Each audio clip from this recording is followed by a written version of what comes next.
His mother said, if you're coming to school, you got to bring your sister because they have to go and work in the fields. So this kid carries his 1-year-old sister everywhere. A lot of those kids don't eat in the morning. A lot of those kids, the only place they do eat is at that school. I thought going up that mountain, Mary's meals can reach everywhere that there's a hungry child. Did you see what happens after a simple meal? It just came to life. Love reaches everywhere.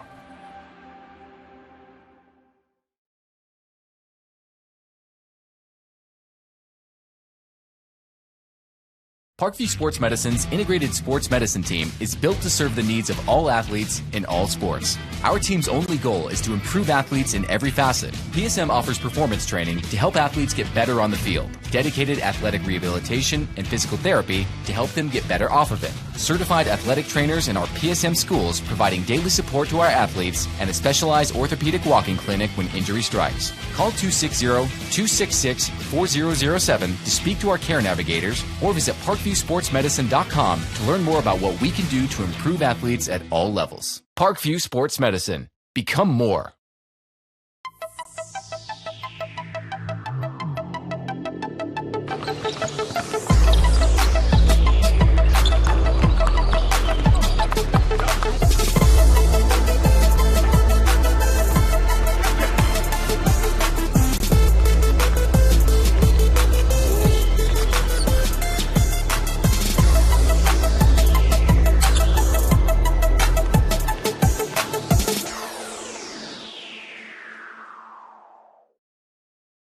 Joint pain, sprains, strains, or a possible broken bone? Make the Parkview Ortho Express walk-in clinic your first stop when you have an orthopedic or sports injury. Call 260-266-4007 for more information. Welcome to the Summit City, home to the 260's dedicated high school athletes and fans. Each victory and celebration captured by our cameras. Treasure the highlights from the Summit Athletic Conference this season, or complete games live or on demand. After all, nobody's more proud to call Fort Wayne home than SummitCitySports.com.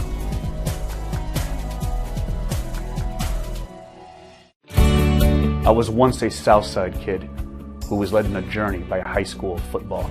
A journey that taught me discipline, toughness, and the skills that made me a success. As a businessman with a CPA license who owns his own firm, I still use the building blocks of high school sports in my everyday life. Someday sports will end no matter what level you reach, but you will be left with the skills to compete in the next game, the game of life. Joint pain, sprains, strains, or a possible broken bone? Make the Parkview Ortho Express walk-in clinic your first stop when you have an orthopedic or sports injury. Parkview Ortho Express, located at the Sport One Parkview Fieldhouse, gives you access to quick care and orthopedic physicians when you need it most. Get x-rays, treatment, and referrals to Parkview Care, all in the convenience of a walk-in clinic. Call 260-266-4007 for more information. Thank you for watching Summit City Sports. To help broaden our coverage, we're asking you to become a monthly sponsor to our Patreon account. We produce weekly highlights and live video broadcasts. When the Homestead girls golf team won its first state title in program history, we were there. When Fort Wayne brought back 3 state titles in cross country, we were there. We believe in sharing positive stories and setting the standard for how high school sports should be covered. Join us and donate today. This is an invitation to join a movement propelled by people who care and members who have a share in the place they bank.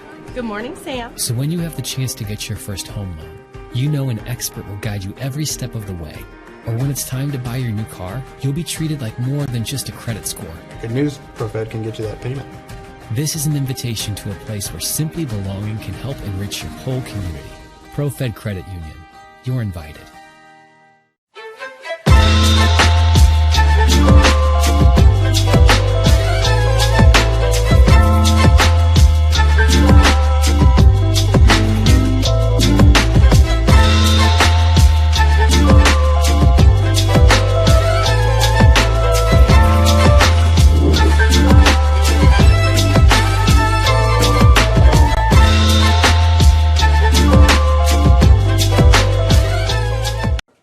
Welcome everyone inside on the campus grounds of Warsaw High School at the beautiful Fisher Field for the Sectional 3A semifinal in the 6A division of Indiana High School football. It is finally postseason time for 6A, and we got a fantastic matchup tonight in the form of the Warsaw Tigers taking on the Carroll Chargers. Both teams entering from the season 7-2. The Chargers hailing from the SAC and the Tigers hailing from the NLC, where they took home at least a share of the NLC championship this season, and Carroll finishing third in the SAC. These two teams facing off for just the 7th time.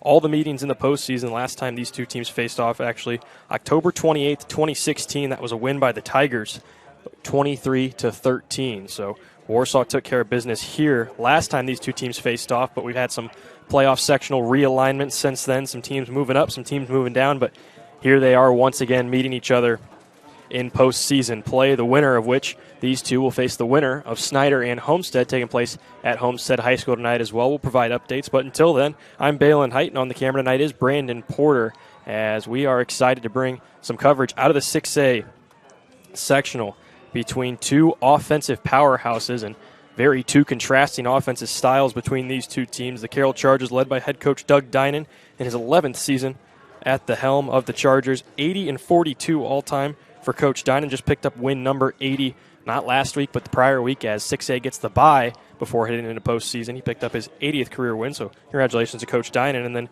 for the Warsaw Tigers, they are led by Hall of Fame coach Bart Curtis in his third year at Warsaw with a 23-9 record overall for Coach Curtis, 224, 110th in his 30th year overall. I mentioned the Indiana Football Hall of Fame as well. He is the 13th active coach in win totals across the state as well. So plethora of football knowledge out on the field tonight between these two schools. And we are underway in just a few minutes as both teams will, Carroll on the field now and Warsaw getting ready to enter as well. I can't speak enough of the grounds of Warsaw High School, one of the more premier spots to watch a football game in northern Indiana. Press box all the way down to the turf on the field. Fisher Field ranks near the top, and it's going to be a good one. In great conditions for both of these offenses to really thrive. We mentioned the powerhouse offenses. We'll start with the Carroll Chargers. They're led by junior quarterback Jeff Becker, who's been putting up video game-like numbers all season long. 142 for 236, completion percentage around 60%. Pretty impressive there for Becker, as well as 31 touchdowns to 6 interceptions, and he's amassed 2,331 yards across the season. Those statistics have led him to a first-team selection in the SAC. And Becker has plenty of weapons to work with as well. Mason Englert, 49 receptions for 1,101 yards, 15 touchdowns. Englert also a first-team SAC selection, as the Warsaw Tigers you see on the field, or taking the field in the all-black with the orange lettering, or orange numbering, Pretty good combination there. Pretty slick look on the jerseys with the black helmets and the orange emblem on there. Carroll in the off-white with the blue lettering. Get back to the Carroll offense, as Carroll's running attack has started to come on in the last couple of weeks, but really it is all about the attack through the air. 5 receivers for Carroll with 100 or more reception yards on the season. And Luke Carmody, he's the running back, and he's had to take over actually midway through the season after an injury. And he's done pretty well. 70 carries for 551 yards, 3 touchdowns. And Carmody's real strength is just following the blockers. That front 5 for Carroll can block and can push you off. A first-team selection, Reeve Muncie at left tackle, and then at left guard right next to him, Big Kyler Bills, a second-team SAC selection this season. And then the special teams game, pretty solid as well for Carroll. Junior kicker Sebastian Lopez, 29 for 29 on PATs this season, 3 for 3 on field goals. Hasn't had kicked too many field goals for Carroll's. They like to get in close, and oftentimes you might see a chance for a 4th down conversion for the Chargers. Second-team SAC selection for Sebastian Lopez. And then we'll swing it over to the Carroll defense, who will be without their leading tackler tonight in Hunter Mertz. 100 total tackles in the season for Mertz. And that's a first-team SAC selection for him, as well as we'll have the ceremonial meeting at the center for the coin toss. But just all pleasantries here, as it's already been decided with the new COVID. Not really new at this point. We are in the postseason somehow, some way, but no coin toss anymore, just a ceremonial for the show. It's already been decided prior to the game. So we'll get back to that Carroll defense. As I mentioned, Hunter Mertz going to have to step Hunter Mertz out It's going to be Dylan Bennett and Braden Steely stepping in. That's a freshman, sophomore starting in that linebacking core for Carroll, and they are going to be put up with a tough task of a triple option attack that can hurt you so many ways with so many different guys. It starts with their quarterback, Aaron Green, for the Warsaw Tigers, the 5'11", 175-pound senior. Averages 5.7 yards per carry, 797 yards on the season on 139 carries and 10 total touchdowns. Not a whole lot of action through the air, just 33 attempted passes all season long. Warsaw is completely content with keeping the ball on the ground and trying to control possession. Looks like the Chargers are going to receive the first kick, and I think that's might be in the favor for Carroll, as they are going to look to attack early and take control of this game. So we will get set and underway. It'll be Colton Wampler looking to kick things off, number 24, Warsaw. And back deep to receive for Carroll. Chargers actually kind of playing a little further up, maybe anticipating an onside kick or something. Not a whole lot of coverage for the return team. The Ains team kind of a little closer for Carroll. Normally they'll send 2 or 3 guys back there to return the kick, but not the case tonight. Wampler checks his line, and we are about set and underway here at Warsaw High School. And that's sent all the way back. Actually going to go in the end zone, so Carroll anticipating a potential onside kick, maybe just content with letting that one roll into the back of the end zone, and they will start on their own 20.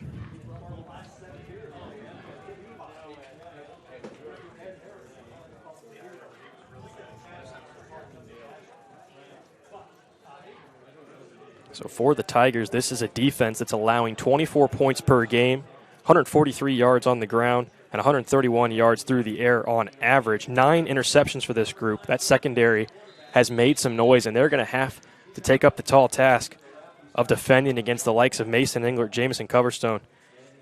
And we'll throw Bowden Hyde in there as well. A pretty big game for him last week. First play goes on the ground. A little unexpected there for Carroll, and it's actually into the hands of Aiden Lazoff, who gets brought down for a loss.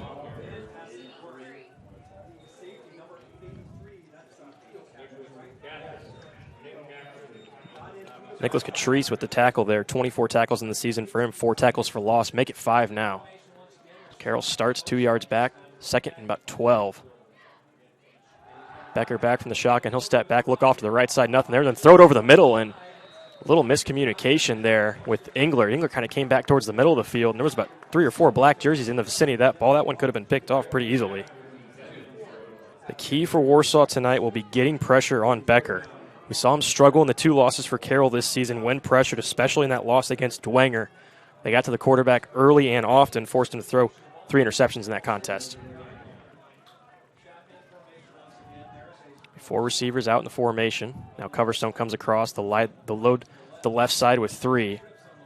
Back behind Becker. Still in shotgun here, 3rd and 13. Carroll going to be looking deep. Lazoff picks up the block. I thought Becker might have dropped that one. He's going to throw it off to the side for Mason Englert, who makes a great catch. And inbounds as well.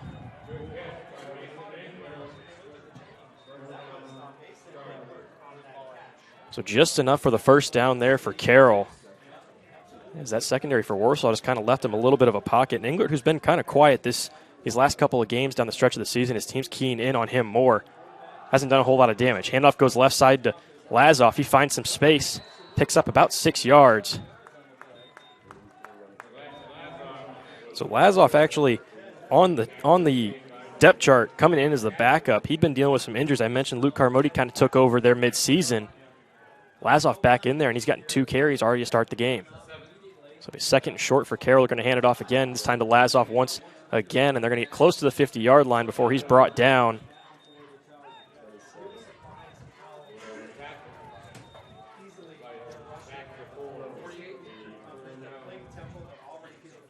Carroll offense in that first 3-down try looking a little shaky, but they've converted here. And that run game's starting to work now. Pull to the right side. That's Coverstone. He'll get it. He is good in space. Because I was going to say, you got to push him out of bounds. Because Coverstone, what he makes up, or what he lacks in size, picks up in the speed. Just 5'5", 125 pounds for the junior. But he can really run. 40 catches now in the season, 651 yards and 8 touchdowns. Number 3 touchdown game for Coverstone against Snyder in week 2 back on August 28th. Becker with the keep now pitches it to Coverstone, and he'll find some space and get dropped short of the first down marker. Coverstone's a big-time yards after catch guy. You just got to be able to find him across the field, but when he finds space to work, can really make it difficult on opposing defenses. Another second and short here. Plenty of options for Carroll to work with. Looks like Warsaw might be playing the run here a little bit. Plenty of time for Becker. Lets a throw off to the left side. And he was intending for height. Plenty of coverage there for Warsaw. It's Mason Martz there in on the coverage. And no flag there, as there was some contact on the route, but no flag. Go hold on to that one. Make it a 3rd and 2. See if Carroll wants to put it on the ground. It's going to be a fake. Becker finds some space on the right side and picks up that speed, looking for a block. Kind of bounced off his defender there, trying to find the edge. And we're looking for the call. I think they're going to rule him out just at the 1-yard line. Boy, Becker really got a burst of speed there. He can carry it on the ground as well. 618 yards for 8 touchdowns for Becker this season. And this is a classic Hunter Mertz situation with the T formation for Carroll. But remember, no Mertz tonight. So they're going to go out of the shotgun early. They're going to hand it off to Lazoff, who just pushes ahead. He might have gotten dropped short. I think he is. So it'll be a 2nd and maybe about a yard for Carroll here as they're trying to push it in. Becker looking for this keeper. Just sneaks over the line. And how about that? All the talk this week about Carroll's passing attack. And they showed the ability to put it on the ground. And a really flawless drive after that first 3rd down conversion for Carroll. No time wasted there at all for Carroll. So Lopez in for the PAT. I mentioned Lopez a perfect 29 for 29 in the season, making it look at 30 for 30. And he drops it through. So Carroll with a rather flawless drive after some troubles early on. We'll lead things here at our first break with 9:28 left in the first quarter. You're watching Indiana High School sectional football on SummitCitySports.com. About the place that it put us, and the quarantine hit, and we knew we had guys that were going to work hard at home, but just the idea that we could get a lot of them together working hard at a location with people that know what they're doing was really beneficial. And I think, that training did a great job for those guys to kind of get the ball rolling for them, and they came back in the end of June, early July, and it's like they hadn't missed a beat. They were flexible, they were fast, and ready to lift and run and start playing football, so it was a huge benefit for us. To gain an edge on your competition, it starts with a free one-on-one performance assessment. Call 260-266-4007. Parkview Sports Medicine. Become more. Welcome to the Summit City, home to the 260's dedicated high school athletes and fans. Each victory and celebration captured by our cameras. Treasure the highlights from the Summit Athletic Conference this season, or complete games live or on demand. We are back and underway here as Carroll kicked it off. That was Jester, and then the return team brought down short. As that's Julius Jones on the return, who was stopped about the 20-yard line, I think is where they'll room. Actually, they're going to move it back. They'll give him about the 20-yard line. Give him forward progression on that one. So Carroll took about 3 minutes to really get working offensively and punched it in on a 1-yard QB sneak from Jeff Becker. Now we'll see what this offense looks like for Warsaw. I mentioned 2 very contrasting styles. Warsaw wants to keep it on the ground with the option. And right away, that's number 5, Aaron Green, the quarterback, on the keep. And you can see the power there of that triple option. Carroll's going to have to adjust. They have not really seen a team all season long in the SAC that plays this style of football. We've seen the likes of Wayne, Southside even to attempt a little bit more of an option look, but definitely not to the discipline and to the talent that the Tigers possess. They are perfectly okay with putting it on the ground and picking up 3 or 4 yards per play. They want to control the time of possession. They want to keep the ball on the ground. There goes the handoff into the inside, and that one stopped a little short. Maybe about a yard or two pick up there.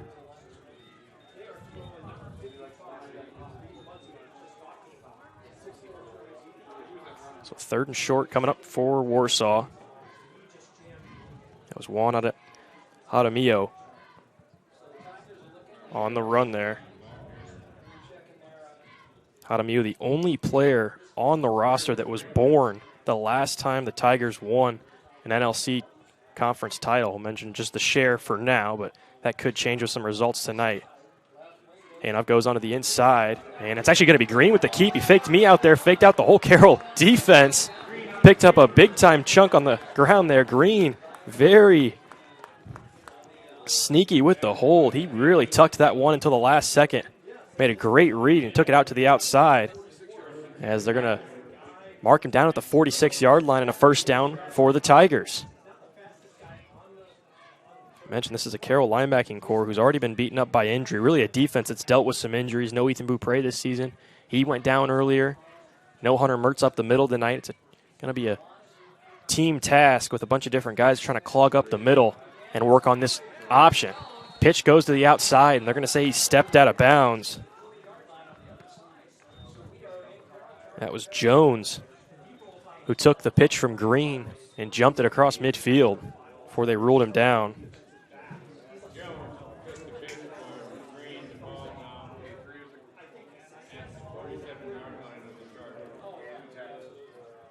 So now Warsaw into Carroll territory, looking at staring down a 2nd and 3.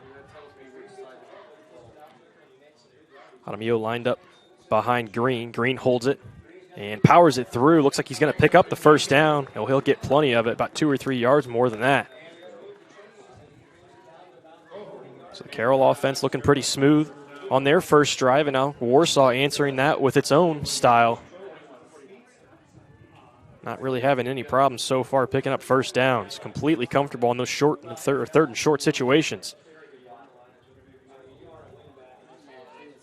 I'm really impressed so far with the deception of Aaron Green holding onto that one under center.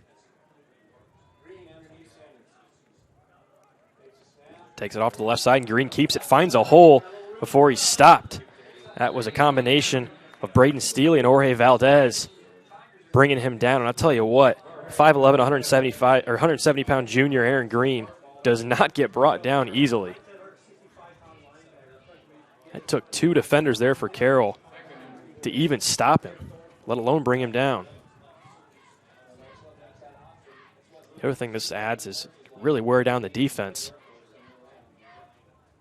Just staying effective and keeping the ball on the ground as well as controlling time of possession.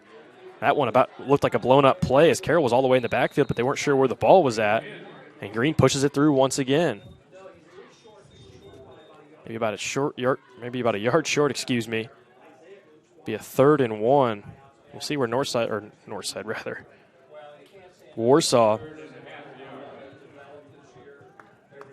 will go with this one. Look to the sideline.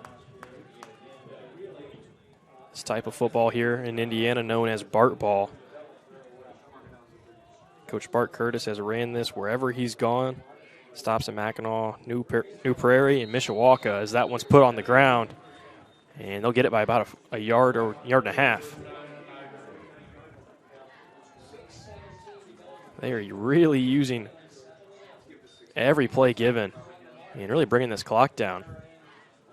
About 6:12 left in the first quarter.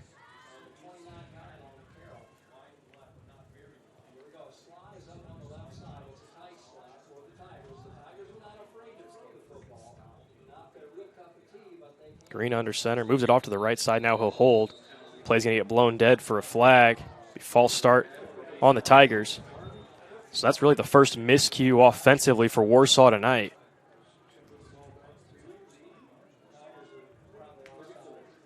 That'll push the Tigers back. Now this might kind of open things up for that Carroll defense.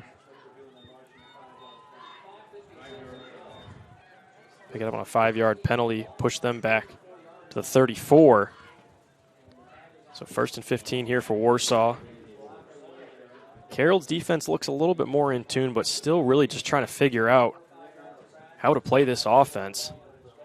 It's hard to simulate this type of style in practice, especially when you run into a team as disciplined as Warsaw, 7-2 on the season, 6-1 in the NLC. Losses to Michigan City and Northwood. Green off to the right side, and there's a big-time stop. Craig McGinnis was the first one in there, number 45 for Carroll.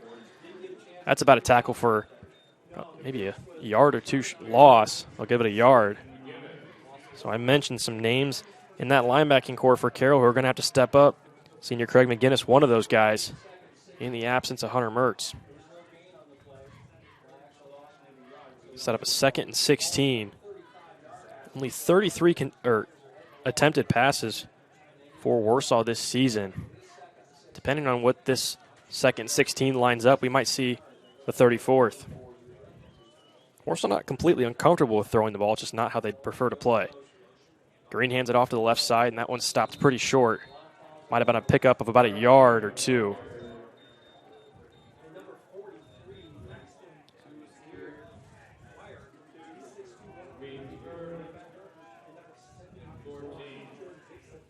Substitution in there for Carroll. And that front line really mixing those front 4 guys around. Second team selection in Ethan Klinger, number 64, up on that line for the Chargers. Not a whole lot of power in this defense for Carroll. Just a solid overall unit. Averaging 189 yards given up on the ground this season. That's thrown off to the right side for Julius Jones, and he's got plenty of space, but he brought down well short of the first down marker. He's actually going to get back just a little further past the original line of scrimmage. He's going to set up about a 4th and 8. This is definitely 4-down territory.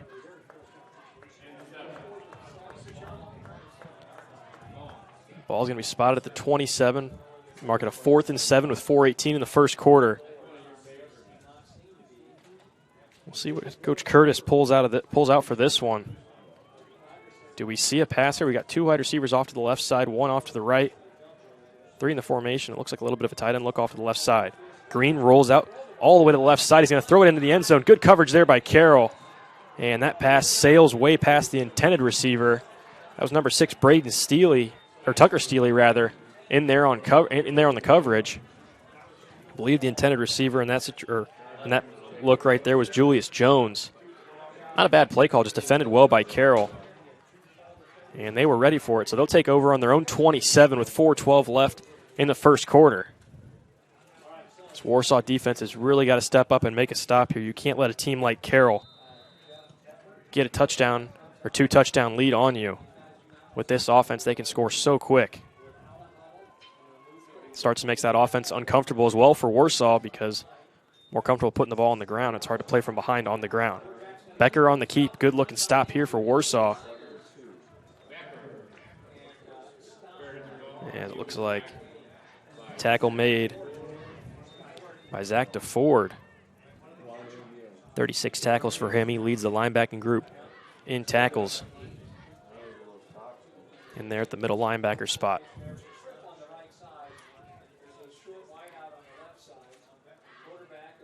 Four receivers out in the formation once again for Carroll. Becker back in the shotgun. Plenty of time, rather. Becker's going to fire it all the way downfield. He's got Englert. Englert's going to have to come back for it and make the catch. Bobbled and then taken away. What a play. Believe that was number 11, Luka Damiak. What a play. Englert had to kind of come back and play that ball almost like a center fielder. Try to readjust, try to juggle it, and then Damiak just took it out of his hands. That's a big-time play for interception number 2 for the 6'5 corner.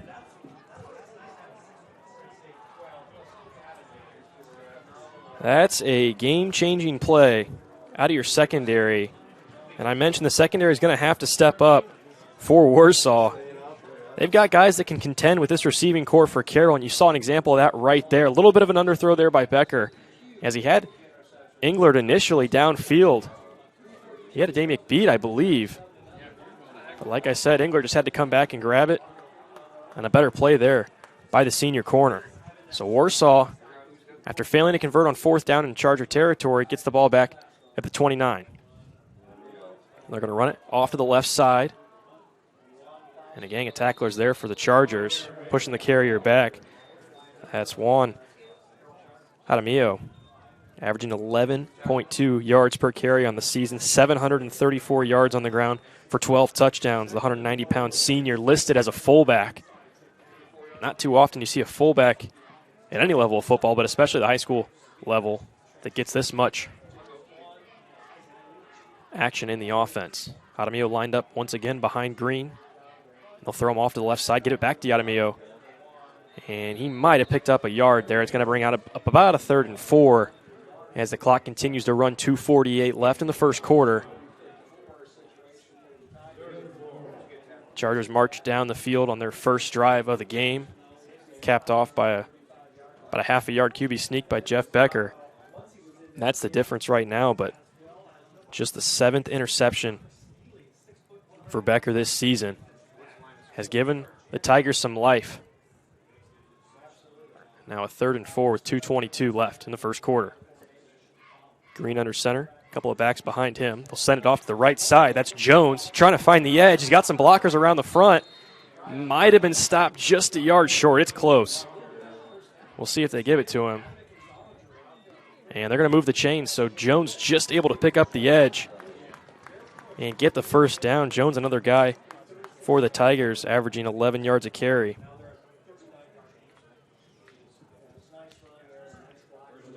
This first quarter has been a lot closer, I think, than people might have imagined coming into this one. This is exactly the type of game Warsaw wants to get into. They want to control the possession and keep it on the ground. They're okay with picking up those 3rd and 3, 3rd and 4 situations all game long. It might have been a false start, as I think. And they are going to get a false start. So the second penalty of the game, the second false start for the Tigers. And this is what stalled the drive the last time for Warsaw. We'll see if it affects them here. It's going to set up a 1st and 15 from their own 34. They've just gotten in their own way offensively so far in this first quarter.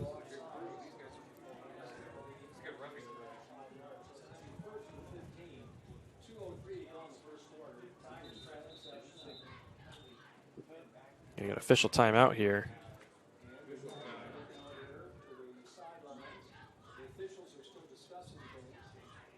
Talking something over with Coach Curtis on the sideline. Not sure.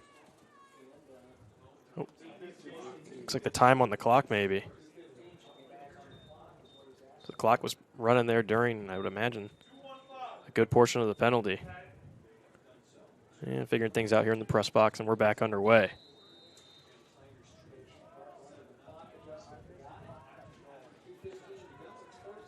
It was 1:57. Like I said, the clock probably ran just a tick there during the penalty. And it's going to go to Adamio once again. We're going to get a flag kind of in the general direction of what might have been a hold.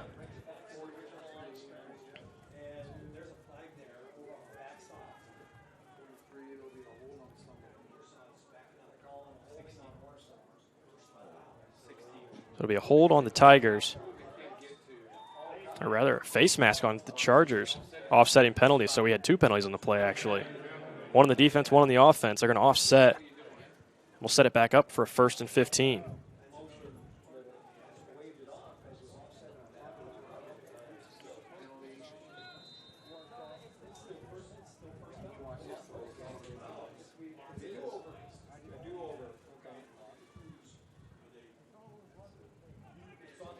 Had some laundry come out on the field in the last couple of plays. Really got to stay disciplined in postseason football, really in all facets of the season, but especially in the postseason. Handoff goes to Jaramillo once again up the middle, and he's going to get just a yard past the original line of scrimmage for Warsaw. Set up about a 2nd and 9.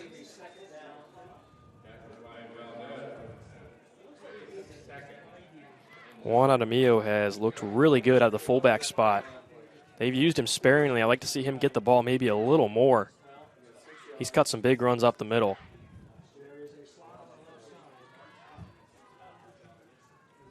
They're going to pitch it off to the right side to Jones, who finds a block and then gets close to the first down marker. And they might mark him right there once again. They're going to be a flag. It's going to go against the Tigers. And right in front of that Warsaw sideline. Coach Curtis not happy.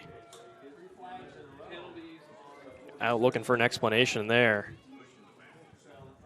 Looks like a block in the back maybe called on the Tigers. 1:33 left in the first quarter. And all of a sudden, penalties have become the story of this game. Carroll trying to get in some substitutions there on that front four. I think Hickson came in for Klinger. They're going to get Ethan Klinger a break.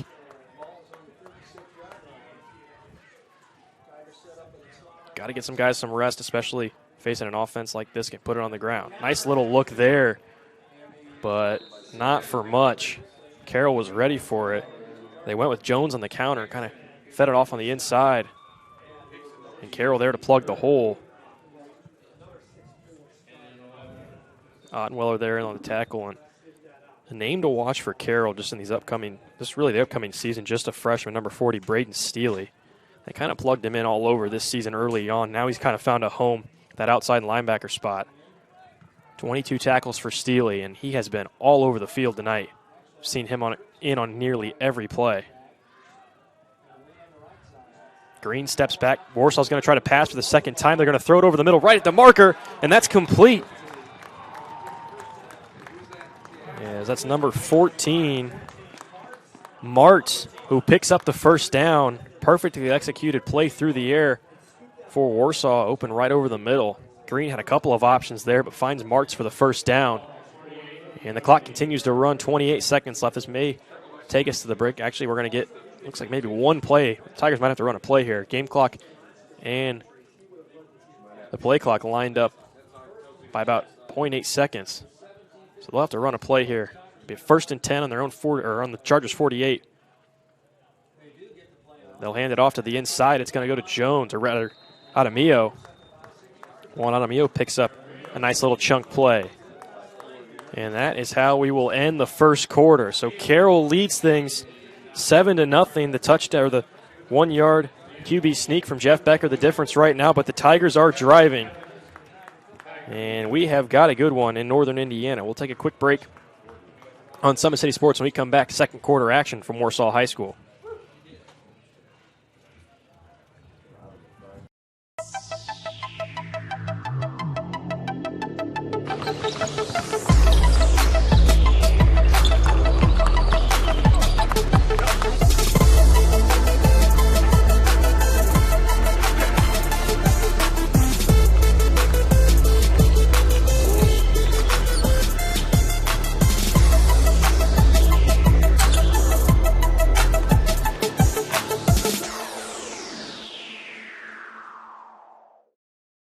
The Kelly Automotive Group is simple, transparent, reliable. Simple. Our customer specialists make buying a car easy and fun. Transparent. Our price listed is the best price. No hassle, no gimmicks. Reliable. Buy with confidence and peace of mind. We work hard to ensure the best value however you shop. Come see us in Decatur at the 2733 Auto Mall and shop 7 brands in one location. The Kelly Automotive Group. Simple, transparent, reliable. Welcome back, everybody, to Fisher Field on the campus grounds of Warsaw High School. Second about 4 here for the Tigers as they are in Carroll territory. We'll switch sides entering the second quarter. Balin Height here with you on top on the roof on the camera. Brandon Porter holding things down. And we all of a sudden have a really, really good one between two offensive powerhouses in Sectional 3 semifinal. Winner plays the winner of Snyder and Homestead. We'll try to find some score updates here for everyone at halftime. 3rd and short, 2 yards looking for the pickup are the Tigers. Green hands it off to the inside, and he's going to get plenty of that one. I believe that's Adamio who picks up the first down. It is.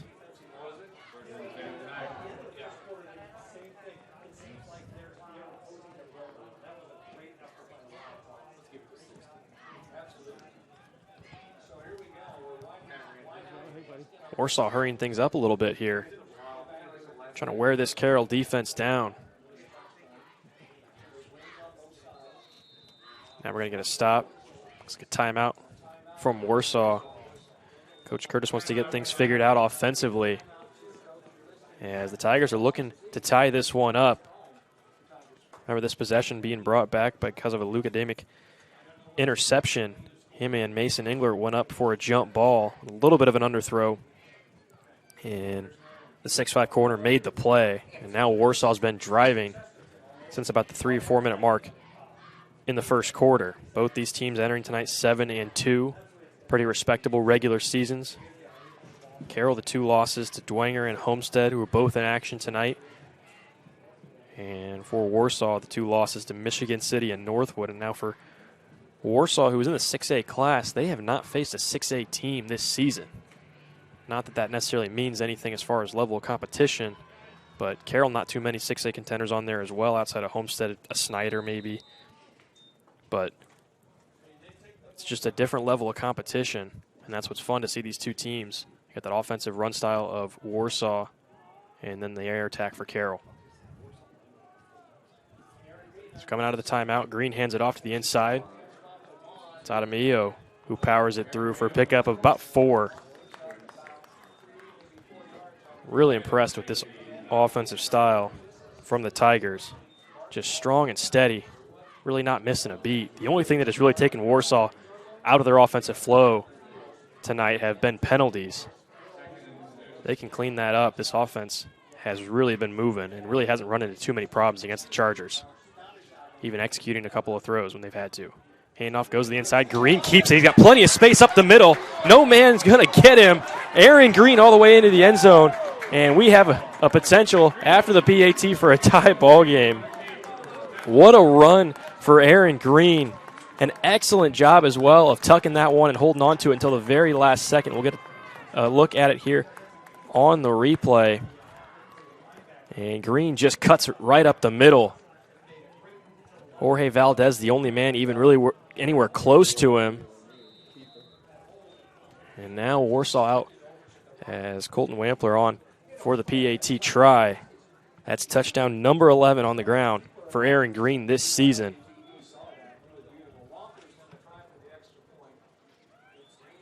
Snap on the ground and up through the uprights. So we are all tied up at Warsaw High School. And some momentum for the Tigers. Aaron Green pumped up about that one as he runs back onto the sideline.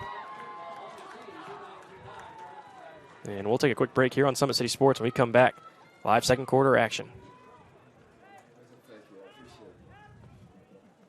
About the place that it put us, and the quarantine hit, and we knew we had guys that were going to work hard at home, but just the idea that we could get a lot of them together working hard at a location with people that know what they're doing was really beneficial. And I think that training did a great job for those guys to kind of get the ball rolling for them, and they came back in the end of June, early July, and it's like they hadn't missed a beat. They were flexible, they were fast, and ready to lift and run and start playing football, so it was a huge benefit for us. To gain an edge on your competition, it starts with a free one-on-one performance assessment.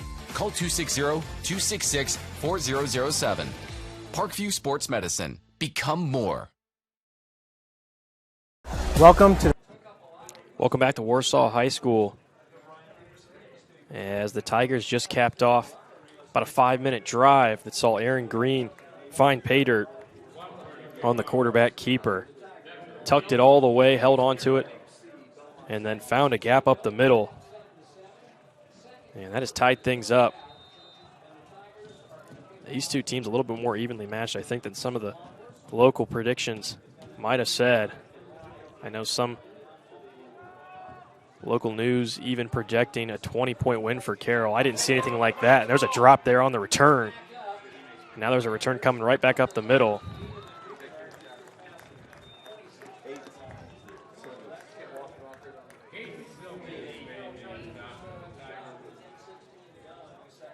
That's Becker there on the return. No, that is Becker on the return. A little bit of a different look there as Becker switched on different helmet on the sideline. Not sure if he's got a different helmet for the return and a different helmet when he's on the field at quarterback, but definitely an unconventional look for Carroll with Becker back to return. Becker takes a snap from the shotgun, hands it off to the left side. Lazoff this time powers through, following a couple of blocks. Might have picked up 2 yards. Good job there by the Warsaw defense. Stop it short. Carroll really committing to the run tonight. Not something we've seen them do all season long, but just trying to establish some consistency on the ground. It's been a struggle all year as Becker throws it off to Cam Hedgecock, who just dives ahead past the first down marker. Hedgecock, another one of those guys that you've got to be careful in open field, because if you're not careful, he can make some noise after the catch. Becker back under center, 4 receivers out in the formation, 2 off to each side. And Becker keeps this one off the handoff, throws it over the middle, and Height can't come up with it. Had to kind of come back for that one. Might have overshot the route just a bit. So the incompletion stops the clock and sets up a 2nd and 10 for Carroll, their own 39. This Carroll offense wants to move. They want to go quick. A lot of no-huddle looks. Becker's got the hold. Some good pressure there for Warsaw, but Becker able to slip it to the outside before he's brought down by a couple of black shirts. And now a flag coming on that far sideline. Maybe a little extracurricular after the tackle. I didn't see too much, but Becker got tossed pretty close to that sideline, probably after the whistle. Imagine it's something to that nature. Or it looked like a penalty at least. I'm not sure. Now they're lining it up. Yep. So they're going to push it forward. So they say a late hit on Warsaw, and that'll push Carroll into Tiger territory, and that's a big-time penalty. So 9:25 left in the first half. Carroll on the Warsaw 42. Once again, 4 receivers out in the formation, 2 to each side, and Lazoff lined up right behind Becker in the shotgun formation. Becker takes a snap from a good 4 or 5 yards out. Plenty of time. Looks off to the right side, trying to find Engler. He finds him. Engler makes a man miss, makes another man miss, trying to cut it towards the middle of the field before he's brought down.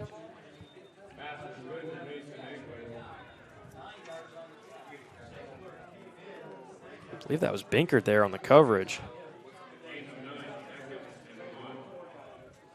Carroll wants to work quick. Fake to Carmody. Now the pitch outside to Coverstone, who breaks him. 1 tackle, cuts it back towards the center. He's getting close to the end zone. Coverstone's got almost that second-level speed. After he gets the ball in his hands, he just pushes it. That's the second time we've seen a pitch out to the outside for Jamison Coverstone tonight. A little bit of a different look for Carroll. We haven't seen that one too many times this season. So it was Lazoff for the better part of the first quarter, but now Luke Carmody, lined up behind Becker at running back. Be the handoff to Carmody here, and he finds plenty of space. Carroll stacked that left side, and that's where all the blockers went as Carmody punches it in. 4-6. Touchdown number 4 for him on the season. And Carroll, another pretty clean drive. Makes it 13-7 with 8:51 in the PAT try pending. Boy, go back to that late hit right in front of the Carroll sideline on the Becker keep. And that, once Carroll got into plus territory, just took a couple of plays to knock that one through. So Carroll takes a 7-point lead as they answer the Tigers' score. 8:51 left in the first half. We'll take a quick break. You're watching Indiana High School sectional football on SummitCitySports.com.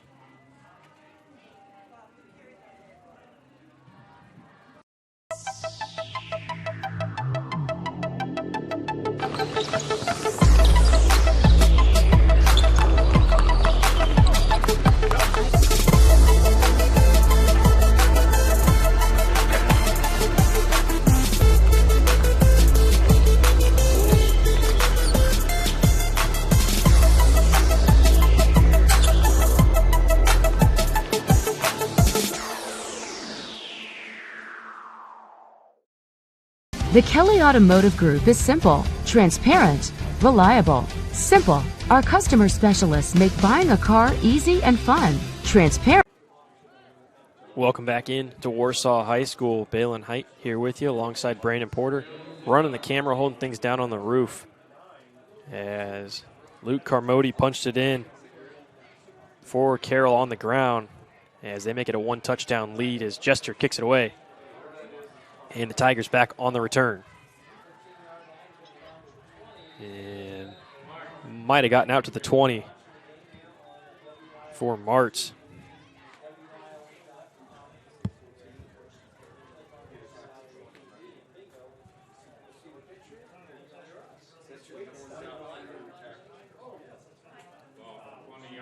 Aaron Green on the keeper last time for the Tigers. Going to keep it on the ground. No reason to change up what's been working. Really, the only struggle for Warsaw tonight has been some penalties. Offense and defense now. As that penalty on the late hit really gave Carroll that push on their last drive. Green back under center, wants to check things out with his lineman. Takes snap off to the left side. And Adamio might have picked up about 4 yards on that one. They'll give him 5, so 2nd and 5, 8:33 running clock. This type of style for Warsaw allows them really to play with anybody and stay in a game. You control the tempo and you control time of possession.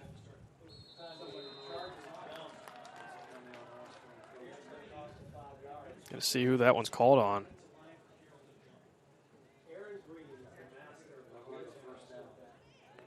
Encroachment on the Chargers. Nice job there by Green. Making that front line for Carroll move a little bit.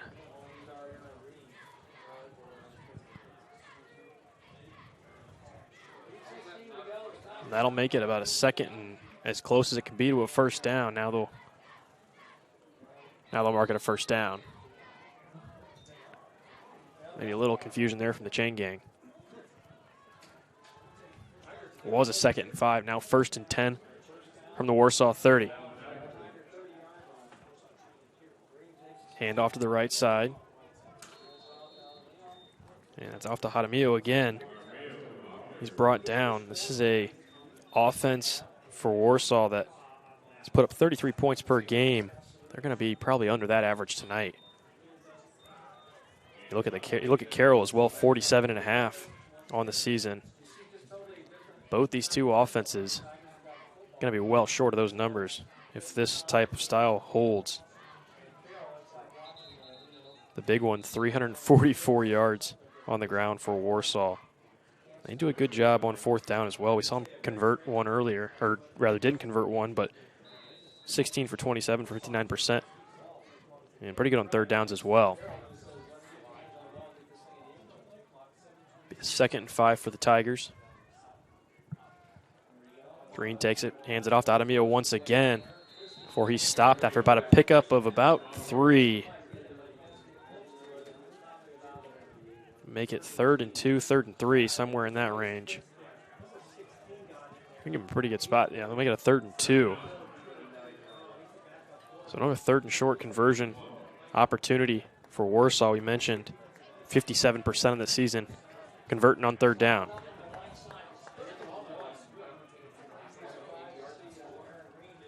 And Green's going to look for the keeper, trying to dive and get the edge. We'll see where they mark him. It's awfully close.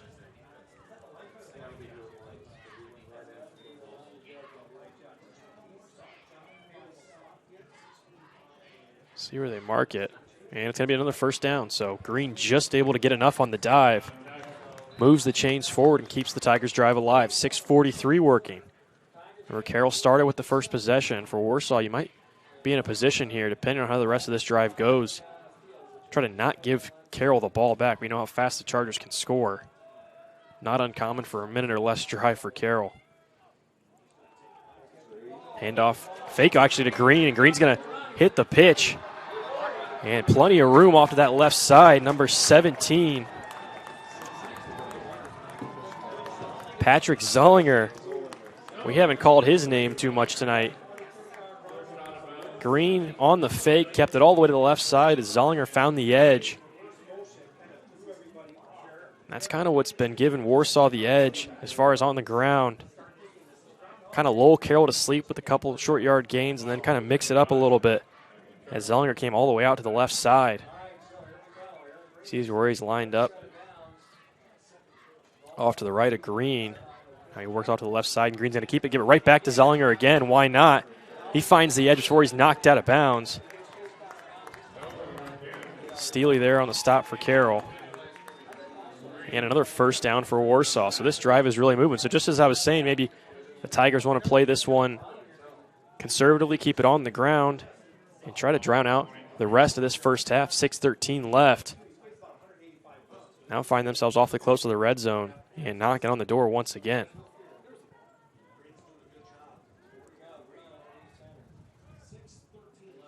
Warsaw trying to match Carroll's score. And the handoff goes to Adamio. Pick up about 3. Liam Ottenweller in on the stop. 36 tackles, a sack and a half. 6 tackles for loss for Ottenweller on the season. I believe only 5 games in the season for Ottenweller. He missed some time with an injury earlier this season as well.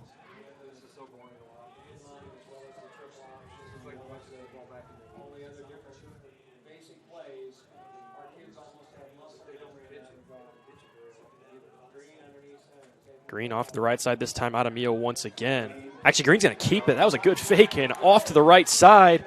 The pitch went to Jones. He's going to be just short. And even for me up here, don't get too much triple option action in the SAC. When you see it run to perfection, it's pretty impressive. And Green is so deceptive with that keep. Nice push. They went left side twice in this drive, and now finally we saw a punch out to the right side as Julius Jones found the corner on the pitch from Aaron Green, and now just 3 yards out of 1st and goal for Warsaw. Tigers trying to tie this one up. 5:25 left in the first half. And an official timeout here. I think the play clock might be under question. Or we got an equipment issue, rather.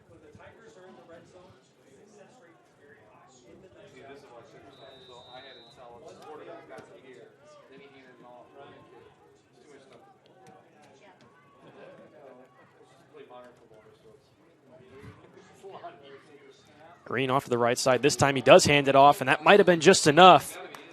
That's Adamio. They're going to mark him short. If he's short by about half a yard. So now it's 2nd and goal. And the Tigers have all kinds of options here.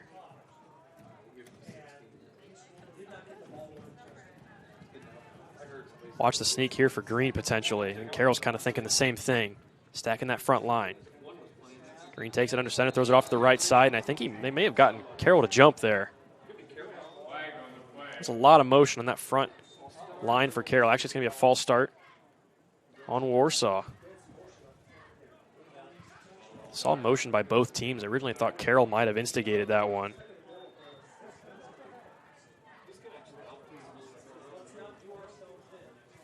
So we mentioned earlier, Warsaw failed to convert on a 4th down on their first drive of the game, and that was stalled by penalties. This will set up a 2nd and 6, 2nd goal really, but 6 yards out. We'll see how that false start might affect this drive for Warsaw. Imagine it's 4-down territory regardless, trying to tie this one up. Green keeps it, trying to find the edge off to the left side, and that's another score. That's Zollinger it is. All of a sudden, Patrick Zollinger has had his name called a couple of times in this drive after being pretty quiet through the first 2. Punches it in for the Tigers. And once again, pending the PAT, Warsaw trying to tie this one up. This may be one of the better games between these two schools in their short history. Meeting number 7. Carroll leads the all-time meeting 4-2. The last time it was a Warsaw win. That nearly 4 years ago, though. Wampler puts it up and through the uprights. Quick kick there for Colton Wampler. 2 for 2 on the night. And Warsaw knots it up 14-14 with 4:39 left. We will take a quick break here on Summit City Sports. When we come back, more action from Indiana High School football. About the place that it put us, and the quarantine hit, and we knew we had guys that were going to work hard at home, but just the idea that we could get a lot of them together working hard at a location with people that know what they're doing was really beneficial, and I think that training did a great job for those guys to kind of get the ball rolling for them, and they came back in the end of June, early July, and it's like they hadn't missed a beat. They were flexible, they were fast, and ready to lift and run and start playing football, so it was a huge benefit for us. To gain an edge on your competition, it starts with a free one-on-one performance assessment. Call 260-266-4007. Parkview Sports Medicine. Become more. Welcome to the Summit City, home to the 260's dedicated high school athletes and fans. Each victory and celebration captured by our camera.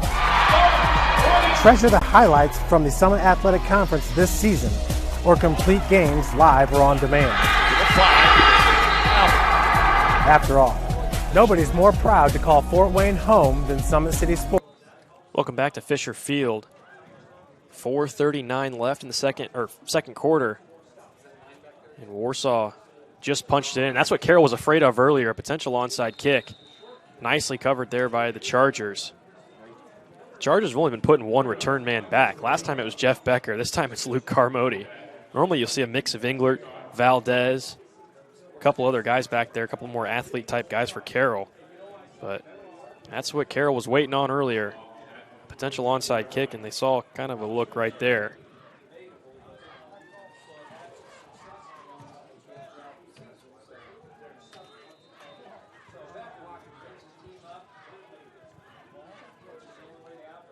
So Becker takes his offense back out on the field. Goes the fake. He's got Englert all alone downfield. They've been looking for that one all game long, and it's another one-play, one-score for Carroll as Mason Englert punches it in.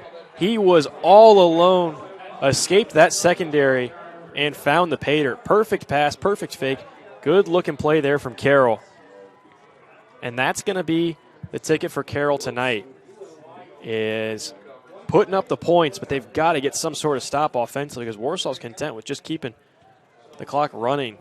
And they've been successful, but that's the danger you run into with this Carroll offense. A lot of one-play explosives. Mason Englert's had a quiet couple of last games. It's not been quiet tonight. 2 big-time catches. And all of a sudden, Carroll up 7. These two teams matching each other offensively. 4:27, just 6 seconds off the clock in that play. We'll take a quick break. We'll be back with more second quarter action from Warsaw High School.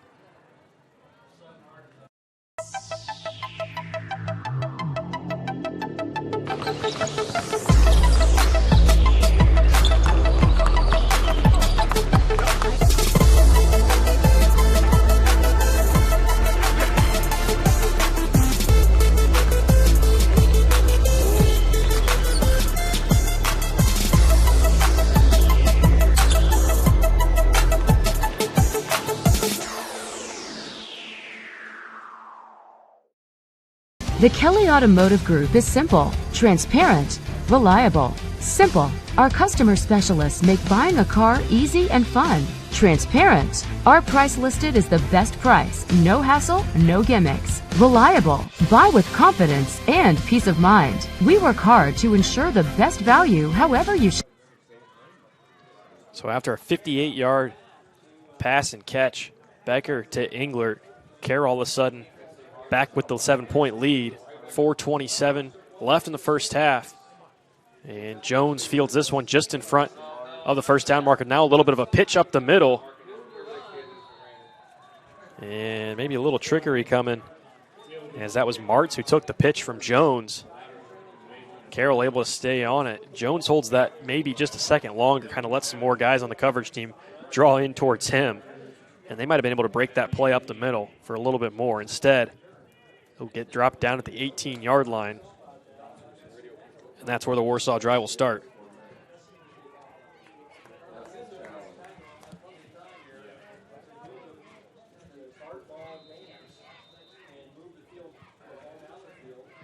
So Warsaw will start this drive with 4:21 left. The way the Tigers offense moves, probably a little bit more up-tempo than what they've been playing so far.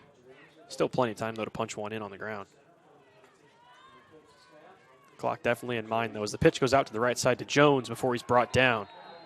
Saw number 43, Max Wired. out there on the stop.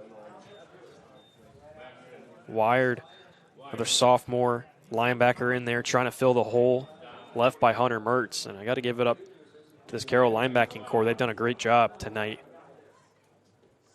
facing this type of offense. A couple of big plays up the middle, sure, but without the presence of Hunter Mertz in the middle, this is a different defense. That's just a fact. Still a 5-yard gain, though, for Warsaw. Now the pitch goes out into the backfield. That's Zellinger coming right around the left side. Finds plenty of space. Easily picks up the first down. Now trying to get to midfield before he's brought down. Wired in on the coverage again, number 43. They have found something that they like. Have the Tigers. And Patrick Zellinger bringing him off of that right side of the formation. And just kind of give him a little bit of a pitch look. Try to find some space. Gets that one block on the outside, and he's picked up some pretty nice plays on the ground. Clock continuing to run, though. 3:13 left. Warsaw trying to push this drive and answer the one-play drive by Carroll. We are in for a fantastic finish here to this first half. And there's the pitch once again. Carroll fell for it up the middle. Jones makes a man miss, then almost brought down. That was Klinger who about had him for a short gain. Jones nicely maneuvers around him, though, and picks up even more. Carroll bit up the middle again. That triple option, when it is completely disciplined and running as smoothly as this, is so hard to defend against. I mentioned especially for a team like Carroll who has not seen this type of offense all season long. Seen some different option looks, sure, with Wayne and Southside, but not run to this type of level. Green back under center as he has been all night long. Adamio gets the carry. No, he doesn't. Green's going to pitch it off again. That's Zollinger once again off to the left side, and Valdez brings him down. Warsaw wants the flag. A lot of the Tiger fans here calling for the flag on maybe a late hit. I'm not sure as much as that was Valdez pushing him out further or getting kind of caught up on his helmet. Valdez almost looked shaken up there on the play. That left arm for Valdez kind of got caught under the helmet of Zollinger. He's still kind of holding it a little bit. 2:10 now. Warsaw on their 19. The difference has been Patrick Zollinger tonight on the ground. Now we'll get a timeout for Warsaw. So second timeout taken by the Tigers in this first half with 2:10 left. We'll take a short timeout as well. You're watching Indiana High School sectional football on Summit City Sports. About the place that it put us, and the quarantine hit, and we knew we had guys that were going to work hard at home, but just the idea that we could get a lot of them together working hard at a location with people that know what they're doing was really beneficial. And I think, that training did a great job for those guys to kind of get the ball rolling for them, and they came back in the end of June, early July, and it's like they hadn't missed a beat. They were flexible, they were fast, and ready to lift and run and start playing football, so it was a huge benefit for us. To gain an edge on your competition, it starts with a free one-on-one performance assessment. Call 260-266-4007. Parkview Sports Medicine. Become more. Welcome to the Summit City, home to the 260's dedicated high school athletes and fans. Each victory and celebration captured by our camera. Treasure the highlights from the Summit Athletic Conference this season, or complete games live or on demand. After all, nobody's more proud to call Fort Wayne home than SummitCitySports.com.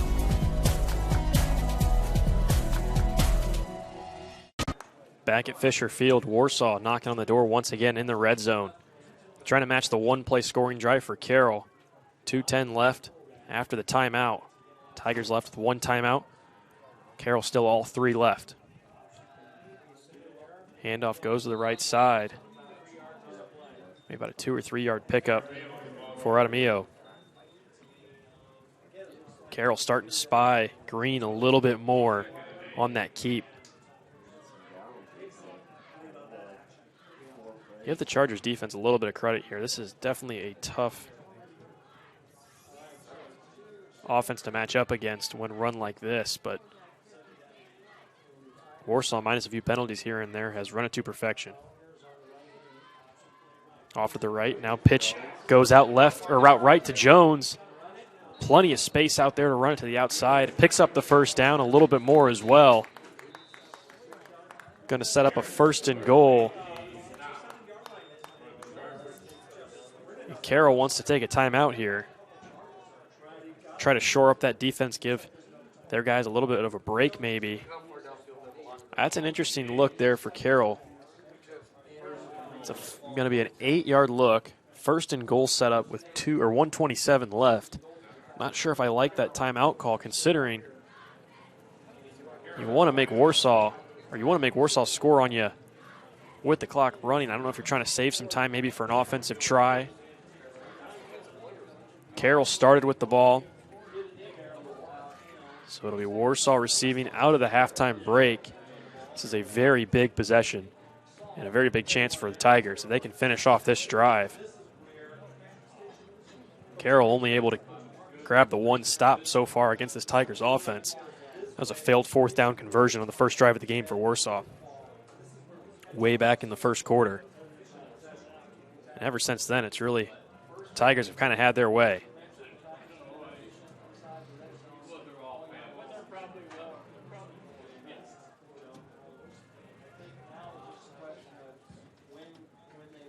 So we'll see what the look is here for Warsaw.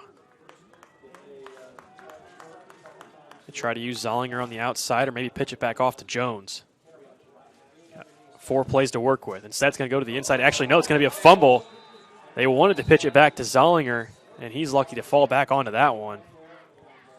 The fake went to Jaramillo, and the pitch went way back. That's what you've got to be careful with when you're running all these option-type looks and those throws back.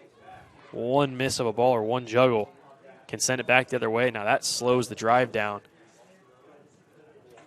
Makes it a long 2nd and goal. Carroll's going to use its 2nd time out of the half. So now both teams left with 1 timeout. 1:22 left. I can't commend enough the facilities here at Warsaw High School and Fisher Field.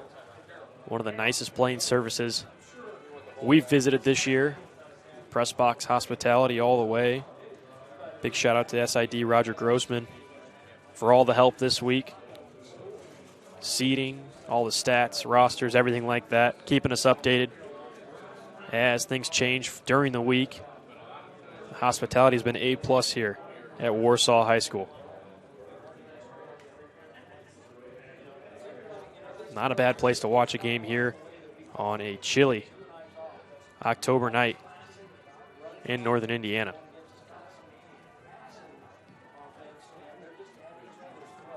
So out of the timeout, be a 2nd and 17, 2nd and goal.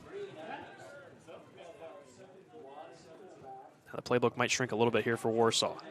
Green's going to go on the keep. Carroll played that one pretty well, but Green just powering through. Fighting his way for a lot more than what originally looked like he might get. So the clock stops. It'll be about a 3rd. It'll be a 3rd and goal from the 11 after the Carroll timeout. They used their last timeout trying to preserve some of that clock. As we are well aware, Carroll able to score in just a couple of plays. They are very comfortable with a minute to work. Last touchdown drive for the Chargers, a 58-yard touchdown pass through the air, 1 play. Becker to Englert.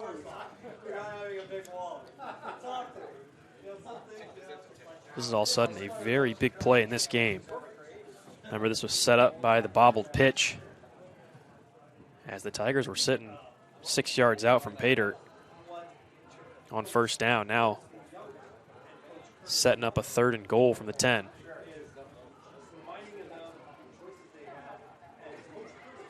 Warsaw starting to have some postseason success under Coach Bart Curtis. They won their first sectional title last season, beat Penn for the first time in sectional play. Mentioned the share of the regular season NLC championship. First time since 2001. Juan Jaramillo, the only player on this active roster born or even alive during that time. So it's been quite a while since these Tigers have had some regular season success and postseason success. Until Coach Curtis came along, he's changing this program. And he's looking to add a little bit more to that story tonight. But right now it's a 3rd and 10. As Green takes the pitch, holds on to it. They want Zollinger again. They were ready for it, but a missed tackle. And Zollinger's going to be about 3 or 4 yards out. Looked like Brayton Steele had him wrapped up, and then he just kind of slid out of his grasp. Not sure if he was sure. Maybe Steele wasn't quite sure if the ball was there, but Steele had a chance to bring him back. Now Warsaw wants to go quick. 52 seconds left. Carroll can't stop the clock. Warsaw's got 1 timeout left. They might use it here to try to shore this one up. They're going to use all the game clock here. 40 seconds left. Clock is running. Carroll out of timeouts. Warsaw with 1 if they want to use it.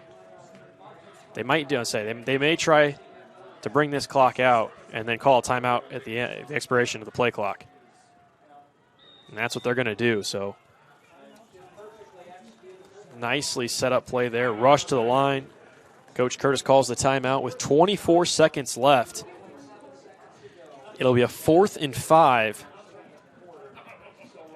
as Warsaw is trying to even this one up into halftime. Carroll received the opening kick. It'll be Warsaw taking the ball out of the second half start. And we've got ourselves a great matchup here in Warsaw tonight. I mentioned a lot of the predictions around the area, at least in Fort Wayne, had Carroll by maybe 2 or 3 touchdowns. That's simply just not going to be the case.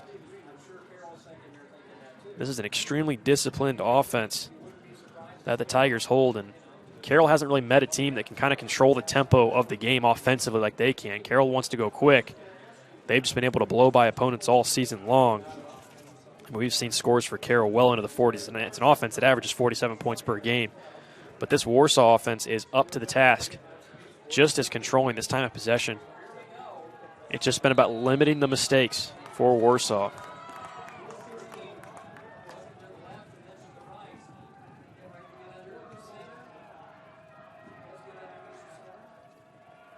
Green under center. Pitch goes off to the right side. That's Jones. He's got a hole. Carroll trying to shore it up, and Jones just knocks it through. Steely was trying to close the gap. He couldn't get there, and Jones powered it through for the touchdown.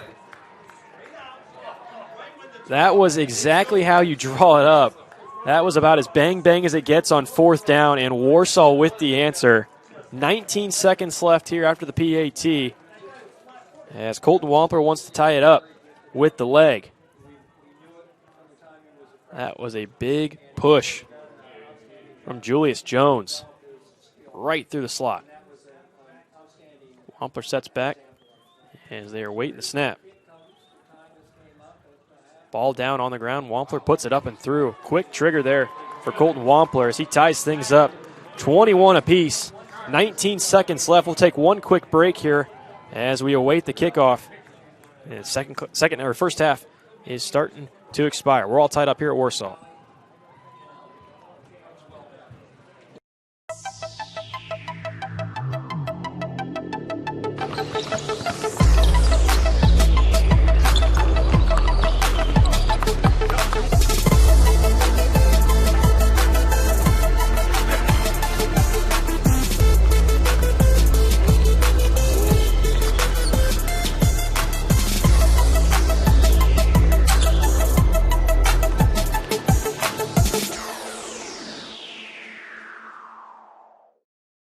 The Kelly Automotive Group is simple, transparent, reliable. Simple. Our customer specialists make buying a car easy and fun. Transparent. Our price listed is the best price. No hassle, no gimmicks. Reliable. Buy with confidence and peace of mind. We work hard to ensure the best value however you shop. Come see us in Decatur at the 2733 Auto Mall and shop 7 brands in one location. The Kelly Automotive Group. Simple, transparent, reliable. Wampler set to kick things away here after Warsaw evens it up 21 apiece. A 4th and 4 or 4th and 5 conversion from Julius Jones ties this one up. And that one's going to go on the ground and roll out of bounds as Wampler couldn't keep the squib in play. So Carroll's going to get decent field position here for a shot maybe. Definitely no stranger to that. It was a 58-yard touchdown pass on one play, the last scoring drive for the Chargers. And 20 seconds is plenty of time to run one more of those. Warsaw just needs to play back as far as that secondary. Don't let anybody get past him. Mason Englert was in no man's land, all alone on that touchdown grab. 3 receivers out to the left, 1 receiver off to the right. In the back behind Becker in the shotgun. We'll see what the look is here. Becker wants to roll off to the left. Looking for a short pass and stop out of bounds. That was a nicely executed little route there by Cam Hedgecock, picking up the first down and stepping out of bounds to stop the clock. Carroll, no timeouts. Maybe have one more shot like that before taking your shot at the end zone. Offensive coordinator Andy Papagiannis calls it out. Becker checks his wrist. Now he gets set for the snap. Becker looks off to the left side, now scrambles up. Now he's going to kind of toss it over his head out of bounds. That was more of a time-saving move, trying to stop the clock as Becker felt like nothing was there. Got to be careful, no intentional grounding. So heads-up play there by Becker. Had plenty of time, but had to kind of readjust, step up, and just felt like getting rid of that one. Saves the Chargers another play, another chance at the end zone here. Be from the 46, 2nd and 10. Might be the last play of the half, depending on where it goes. Becker, another quick throw. Actually, is going to go to Hedgecock, and Carroll's going to squeeze one more play out of this first half. So enter the drive with 19 seconds and have managed 3 plays out of that. Going to be a 4th. So now maybe here's your shot. It'll be from the 49 of Warsaw.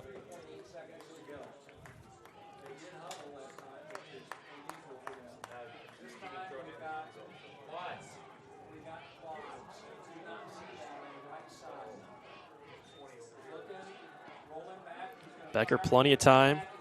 He's just going to launch that ball near the end zone. It's going to be left short. It's going to actually be intercepted. Carroll's got to be careful here. And he's brought down. That's going to be Becker's second interception of the night, as that was more just a free ball there with time expiring. Warsaw's going to go to the break with a little bit of a momentum. They'll get the ball out of the break. We will take a short timeout here on Summit City Sports. When we come back, we'll recap the first half and look at some scores from around the area as well. Don't go anywhere. You're watching Indiana High School sectional football on Summit City Sports. We have to do this. A bit of a hill.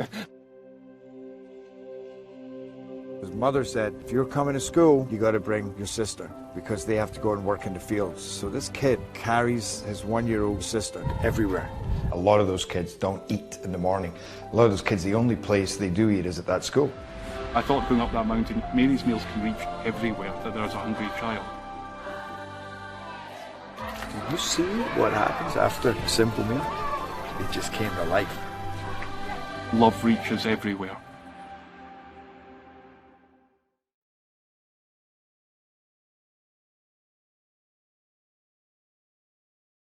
Parkview Sports Medicine's integrated sports medicine team is built to serve the needs of all athletes in all sports. Our team's only goal is to improve athletes in every facet. PSM offers performance training to help athletes get better on the field, dedicated athletic rehabilitation and physical therapy to help them get better off of it, certified athletic trainers in our PSM schools providing daily support to our athletes, and a specialized orthopedic walk-in clinic when injury strikes. Call 260-266-4007 to speak to our care navigators or visit ParkviewSportsMedicine.com to learn more about what we can do to improve athletes at all levels. Parkview Sports Medicine. Become more.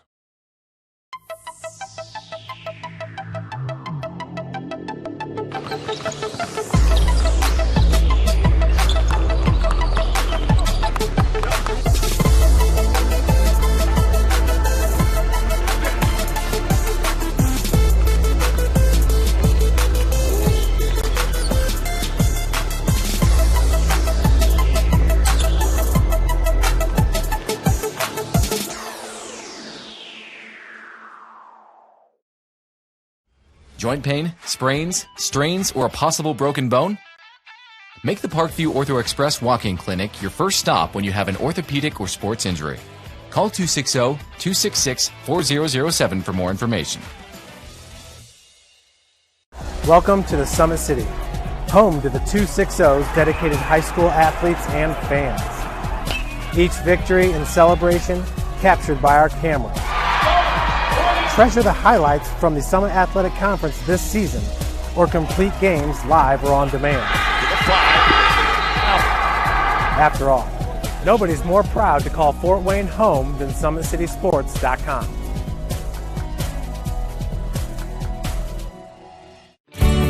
I was once a Southside kid who was led on a journey by high school football. A journey that taught me discipline, toughness, and the skills that made me a success. As a businessman with a CPA license who owns his own firm, I still use the building blocks of high school sports in my everyday life. Someday sports will end no matter what level you reach, but you will be left with the skills to compete in the next game, the game of life.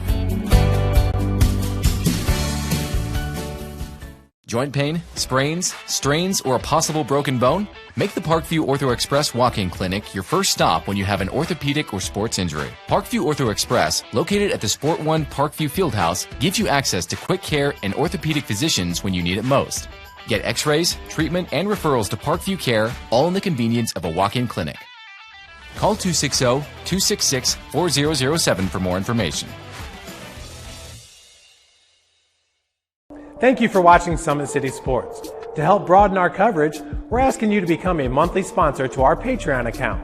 We produce weekly highlights and live video broadcast. When the Homestead girls golf team won its first state title in program history, we were there. When Fort Wayne brought back 3 state titles in cross country, we were there. We believe in sharing positive stories and setting the standard for how high school sports should be covered. Join us and donate today. This is an invitation to join a movement propelled by people who care and members who have a share in the place they bank. Good morning, Sam. So when you have the chance to get your first home loan, you know an expert will guide you every step of the way. Or when it's time to buy your new car, you'll be treated like more than just a credit score. Good news, ProFed can get you that payment. This is an invitation to a place where simply belonging can help enrich your whole community. ProFed Credit Union. You're invited.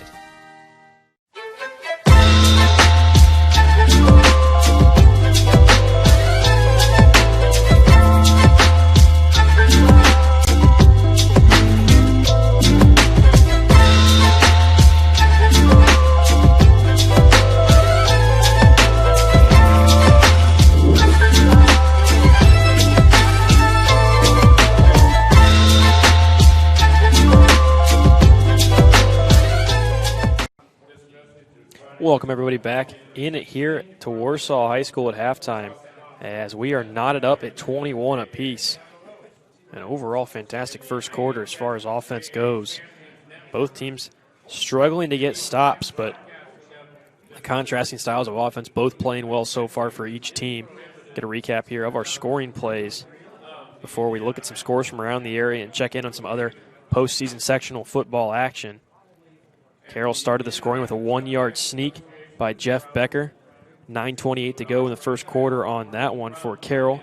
At the end of the first quarter, Carroll led 7-0. Warsaw then tied it up on an Aaron Green 31-yard touchdown run off the option with 10:23 to go in the first half.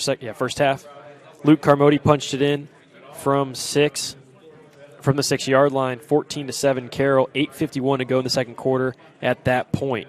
Warsaw then answered on a 6-yard run. I believe that was Jones who punched it in, making it 14-14 with 4:39 left in the first half. Becker hit Mason Englert immediately after that on the ensuing drive, for a 58-yard touchdown pass. At that point, 21-14 Carroll, 4:27 to go in the second quarter. Here's where things get interesting. Warsaw scored on 4th and goal. It was about a 5-yard run from Julius Jones with 19 seconds left, and then Carroll launched a Hail Mary there.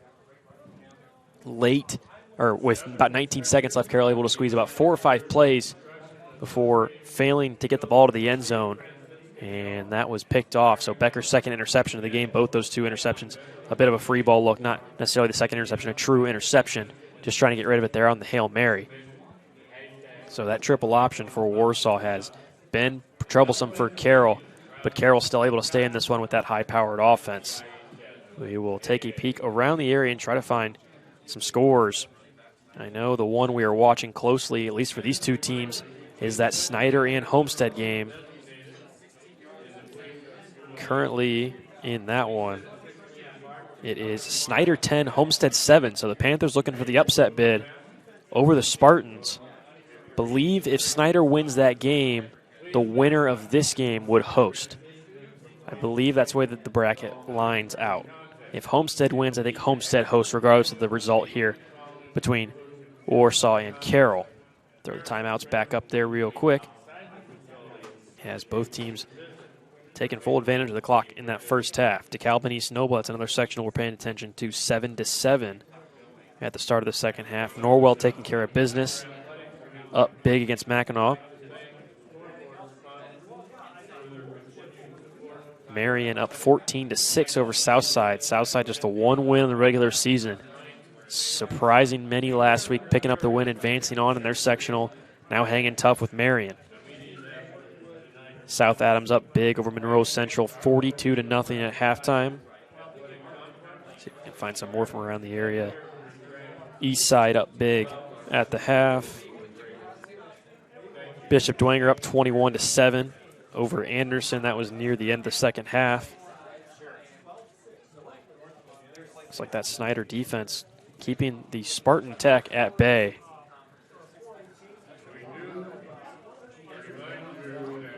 As we await some other scores and for the update from the Northside Northrop game. Northrop leading things 7-6 over Northside. The Generals, though, driving, it looks like. Last update we had. So, a lot of close games tonight that are being brought to you by Summit City Sports. Feel free to turn off of this one and check out some other games in between the halftime break, as things are starting to get close around the area, hopefully barring any COVID precautions or anything like that. We were able to finish this season. I know things are starting to lock down a little bit.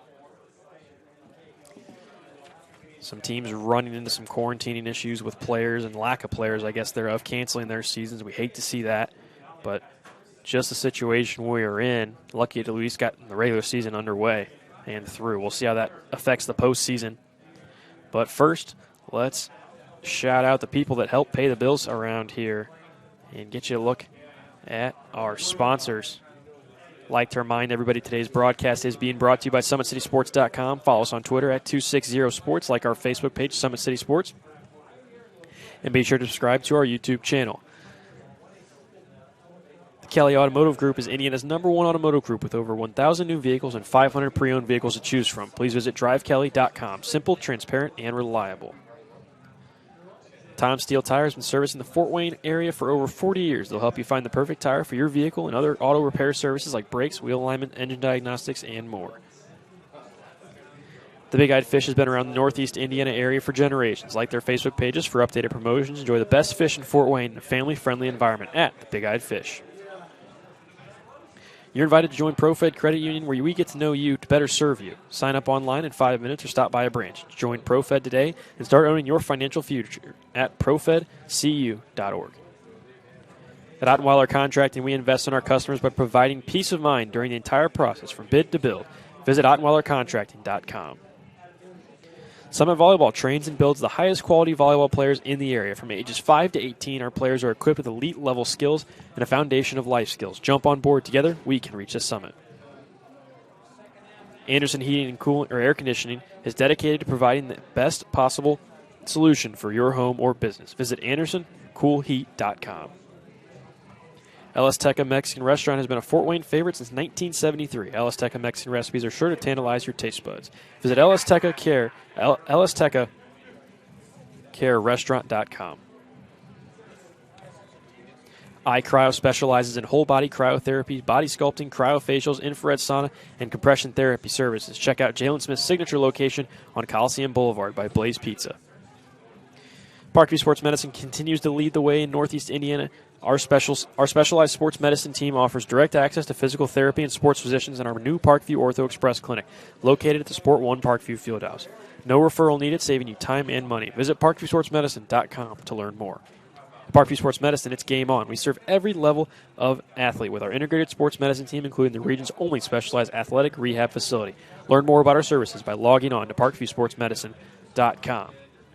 So just about 4 minutes to go here in the first period of halftime. I mentioned the 3-minute added time once the teams actually take the field. Looks like the special teams group out there and ready to go for Warsaw. No sign of Carroll. Still talking things over at the halftime break. But that first half played out not like many probably picked, at least around the Fort Wayne area. I know a lot of guys giving Carroll about a 2 or 3 touchdown advantage over the Tigers, and that's just simply not the case for this first half. I thought coming into this one, this type of offensive style for Warsaw could really give them the edge, especially controlling the clock, the time of possession, and keeping Carroll on balance. The problem for the Chargers has really kind of been the same in their losses this season. It's just been getting a stop. I mean, the Homestead loss, that was back on October 2nd, really sealed up the conference for the Spartans. 70-48 in that one. And that was a game, 43, and that was a game where Carroll just couldn't get a stop. I think they had one interception and then maybe a Homestead drive that was kind of stalled by some penalties. But Homestead had their way, broke a ton of school records in that one as well. And then the Wanger game, a 21-31 loss. Ultimately couldn't get the stop in the second half they needed after coming back down a significant amount in the first half. So for Carroll, like I said, the story hasn't been whether or not they can score the ball or handle the offense. It's just been whether or not they can match that score, or they can match that opposing offense trying to get a stop. I think all it's going to take in this second half for either side is going to be about 1 or 2 stops, and if the offenses stay on course, that could really be the difference in this one, and we'll see how that plays out as well. But a lot of the same for Warsaw. It's going to be on the ground, a lot of movement. For the Tigers, a lot of triple option looks, maybe open things up a little bit more with Patrick Zollinger. They found some success kind of throwing him from the right side, then bringing him all the way around the left and looking for that pitch. Also, Julius Jones getting a little bit more action on the ground as well.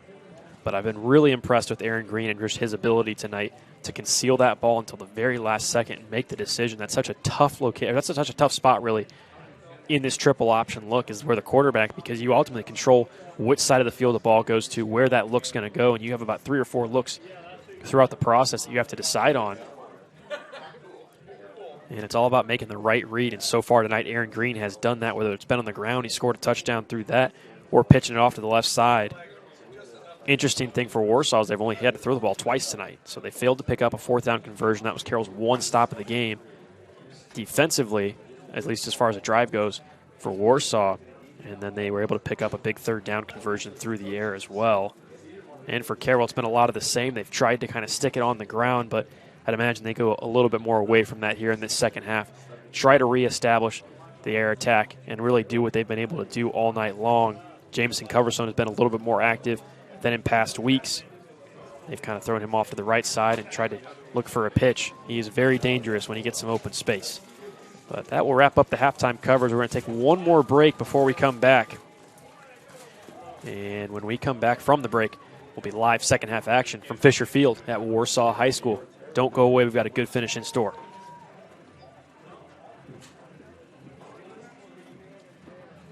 We have to do this. A bit of a hill. His mother said, if you're coming to school, you got to bring your sister because they have to go and work in the fields. So this kid carries his 1-year-old sister everywhere. A lot of those kids don't eat in the morning.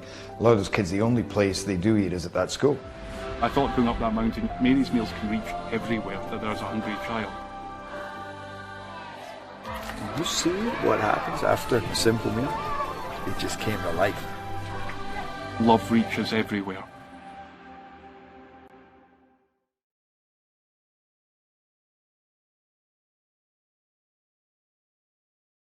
Parkview Sports Medicine's integrated sports medicine team is built to serve the needs of all athletes in all sports. Our team's only goal is to improve athletes in every facet. PSM offers performance training to help athletes get better on the field, dedicated athletic rehabilitation and physical therapy to help them get better off of it, certified athletic trainers in our PSM schools providing daily support to our athletes, and a specialized orthopedic walk-in clinic when injury strikes. Call 260-266-4007 to speak to our care navigators or visit parkviewsportsmedicine.com to learn more about what we can do to improve athletes at all levels. Parkview Sports Medicine. Become more.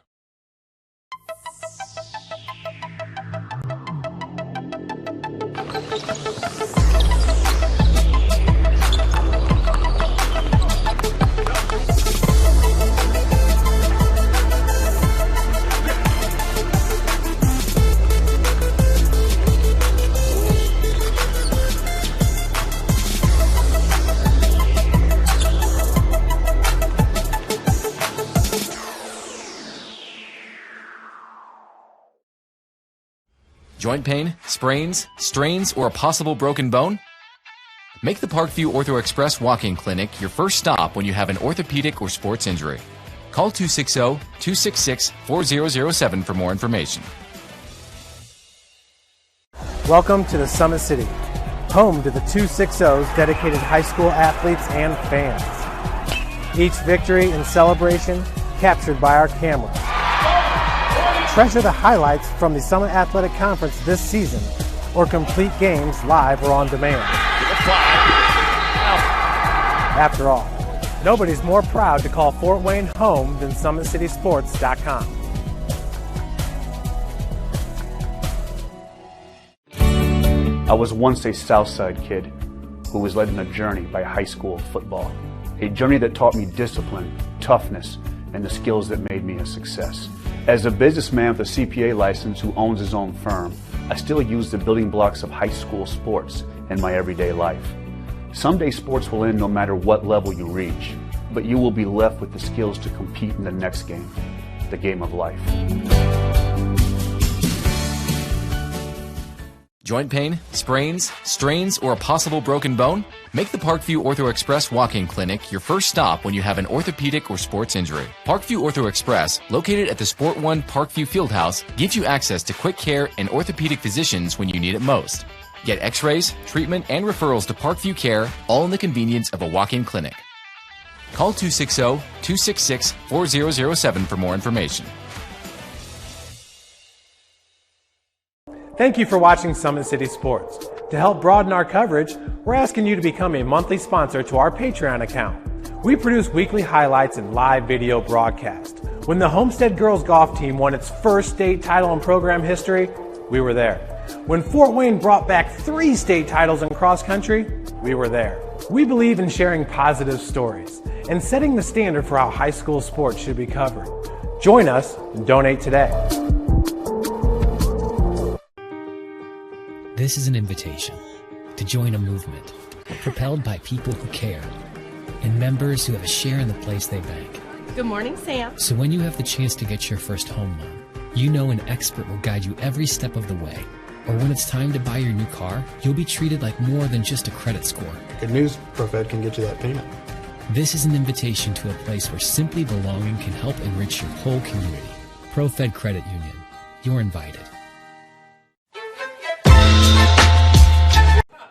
Welcome everybody back as we are in for an exciting finish from Warsaw High School. The Tigers receiving the opening kickoff from the half and looking to keep the drive going, trying to take their first lead of the game. They've trailed by at most 7 and have tied it on 3 separate occasions now, but have not led in this contest yet. It'll be Jester kicking it away, and we are underway in the second half. Jones fields it from about the 5, sneaks it through past the 20-yard line, up and past even the 25. As they're going to mark him down, I think, at the 27-yard line, so a nice little return there from Julius Jones, and we're going to see that triple option show its teeth right out of the break.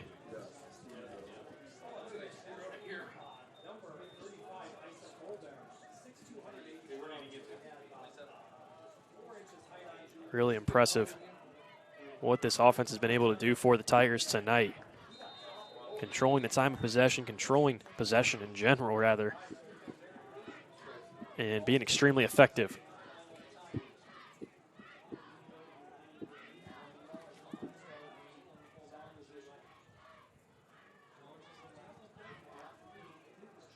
Green surveying, looking for the potential read. As he takes that one, fakes it off to Jaramillo, and then pushes it through before he's met by number 8, Jorge Valdez.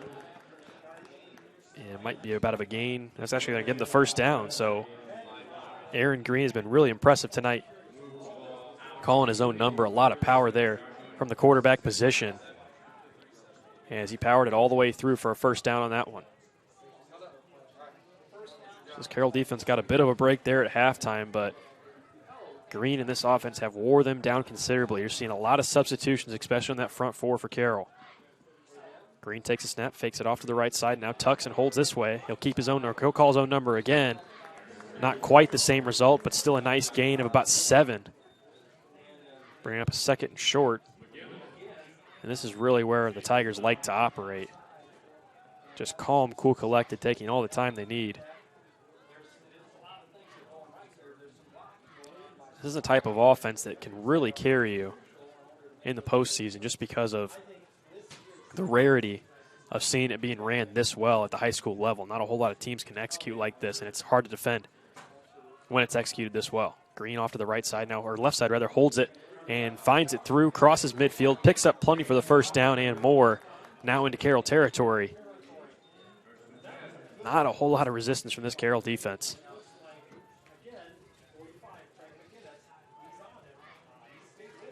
And this is a spot where you are really missing that presence up the middle from Hunter Mertz. Leading tackler for this defense, first team SAC.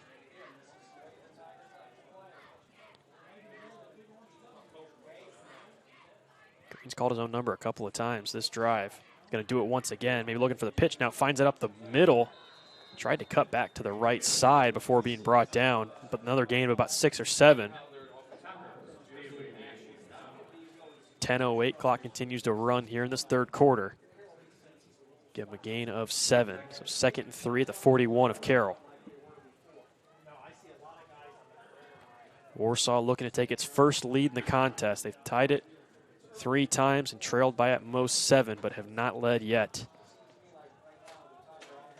Carroll's only stopped Warsaw once on their first drive of the game. Since then, this Tigers offense has worked to perfection, especially in the red zone. There's a pitch and kind of hit Jaramillo on the carry. Luckily for Green, it fell right in front of him, and I feel bad there about maybe a little bit of an announcer jinx for Green. Just talking about how well this offense has ran. They've had a couple of drops and bobbles there in that backfield, but they've been lucky enough to recover them, and it hasn't hurt them yet. Remember the pitch to Zollinger in the first half near the end zone pushed them out further to the second, about made it 2nd and 17 rather, as time was ticking at the end of the first half. Ultimately able to turn it into 7 points, though, so no harm on that one. We'll see how this one affects it. Drops the down, 3rd and 5. Green holds on to it and might have just gotten about a yard short trying to push it forward. Mark Murray in on the tackle. He was right there on Green, but Green is so strong. He's been pulling tacklers with him all night long. It's taken 2 Chargers, it seems like, to bring him down. So another big-time 4th down here. This would be a huge stop for Carroll if they can get it just for momentum-wise. It's going to be on the Carroll 39, 8:30 running clock, a 4th and 1. A lot of ways Warsaw can go with this one. About a true yard to go. Green takes a snap, hands it off. Nope, he's going to hold on to it. And that one's bobbled away. Ball's on the ground, and Carroll recovers. That's number 52, Mark Murray, on the recovery. So Carroll picks up the big-time defensive stop and will take over on downs after the fumble on about the 46. Get a quick replay of that. As right there, I don't know who it was, I'm trying to get a number on it, was there to break that one up. Looks like that was Liam Ottenweller who deflected the pitch. And now Carroll takes over with 8:13 left in the third quarter. First play offensively for Carroll in the half, and it's going to be Luke Carmody who goes on the ground and falls about a yard short of the first down. This could be dangerous here for Carroll. Mentioned Tigers have not led yet. They were looking to. It was a pretty good-looking drive before 2 fumbles A Green recovery, and then that one dropped the ball as Carmody punches it through once again. This Carroll run game starting to establish itself a little bit. We saw Aiden Lazoff get some carries in the first quarter. Now it's Luke Carmody for Carroll. And for Carmody, one of the better running backs from behind his blockers. Really just kind of follows that front line through the middle. Right up the middle, speaking of the middle, Cam Hedgecock, who's going to get forward progression for a first down. And this Carroll offense is working quick. They are moving the football now. We're seeing more and more Cam Hedgecock in this one. 3 catches for him tonight. Becker wants to work quick off to the right side. He's got a block now, throws it over the middle. I believe that's Mason Englert who's got it before he's brought down by a gang of tacklers. Warsaw defensively just trying to get themselves established here. This Carroll offense is moving so quick. From the Warsaw 13, a 1st and 10. Becker takes the fake, runs it out to the right side. He's going to have plenty of room as he dives over the pylon and into the end zone. Carroll takes the 6-point lead. And after the miscue on offense from Warsaw, Carroll takes no time at all, just under a minute to punch that one in. Wow. We've seen Becker dive to that outside a few times tonight. Hasn't quite found the edge. He found it there and picks up his 2nd touchdown on the ground tonight. Sebastian Lopez in on the PAT.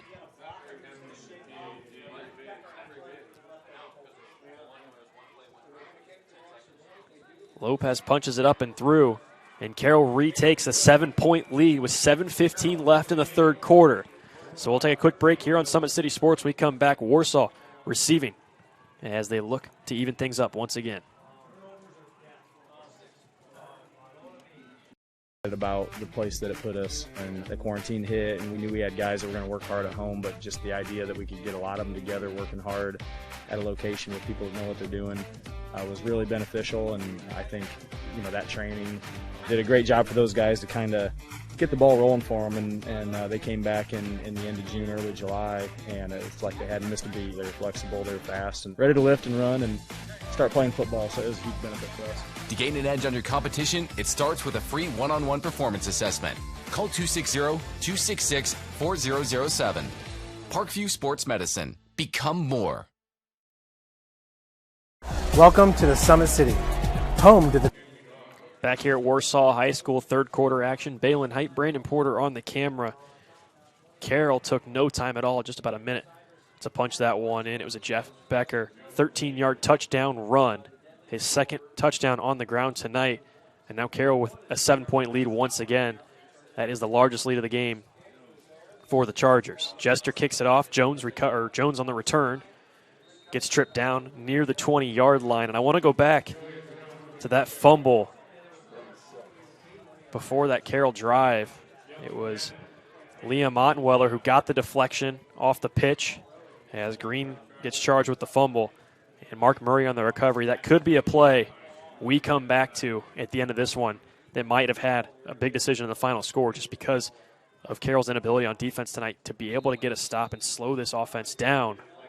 That was the stop they needed. The offense picked it right back up and turned it into 7 points. And now for Warsaw, different situation than coming out of that first half. Now just trying to even this one back up. Green takes a deep breath and resets the offense. Hands it up the middle. Carroll on top of that one as Adamio dropped for about a yard or two. So 2nd and 9, under 7 minutes now in the 3rd quarter. See if we can collect some scores from around the area. That was a big-time momentum shift. You really felt like the Tigers had a lot of momentum coming out of the first half. Now that Carroll sideline a little bit more animated.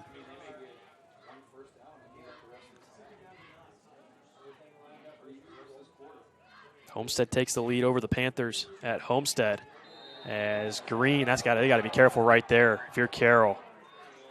Green was already on the ground, and there was a defender who flew in there. I couldn't get the number.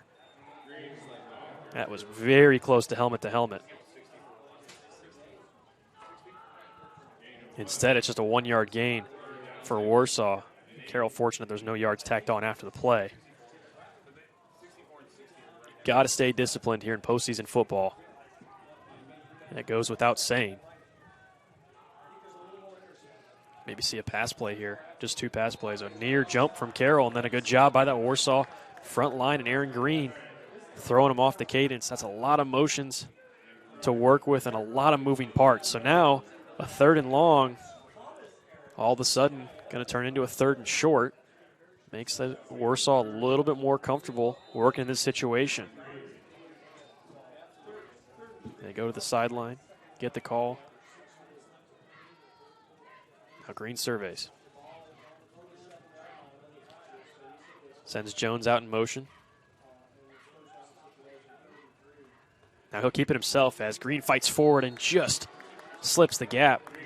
Puts it on the ground and picks up the first down, so that penalty could come back to hurt this drive, as that was a 3rd and 8 turned 3rd and short where Green able to easily pick that one up.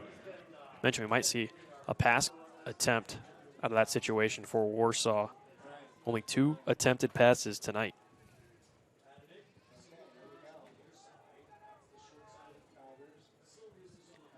5:16, clock continues to turn. Green hands it off to Jones. He battles through for another gain of about 4. Turn it into a 2nd and 6.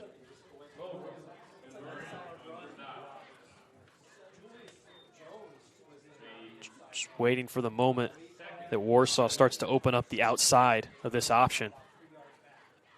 Very successful with it in the first half. Tried it on the first drive and ultimately forced that fumble. But you've got to watch the pitch on the outside. There goes Zollinger once again. And this time I think Green's going to hang on to it. He'll fall short about a yard of the first down.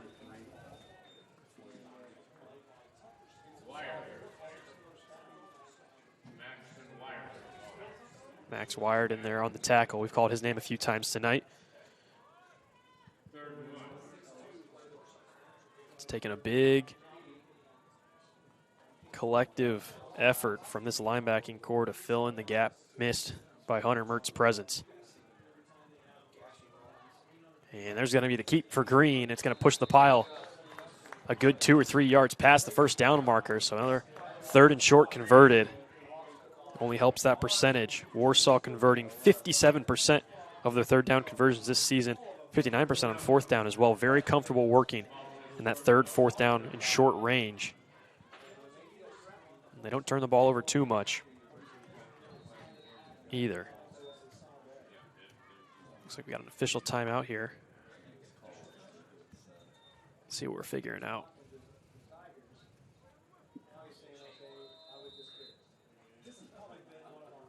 Not sure if we were checking something out as far as equipment goes, but back and underway.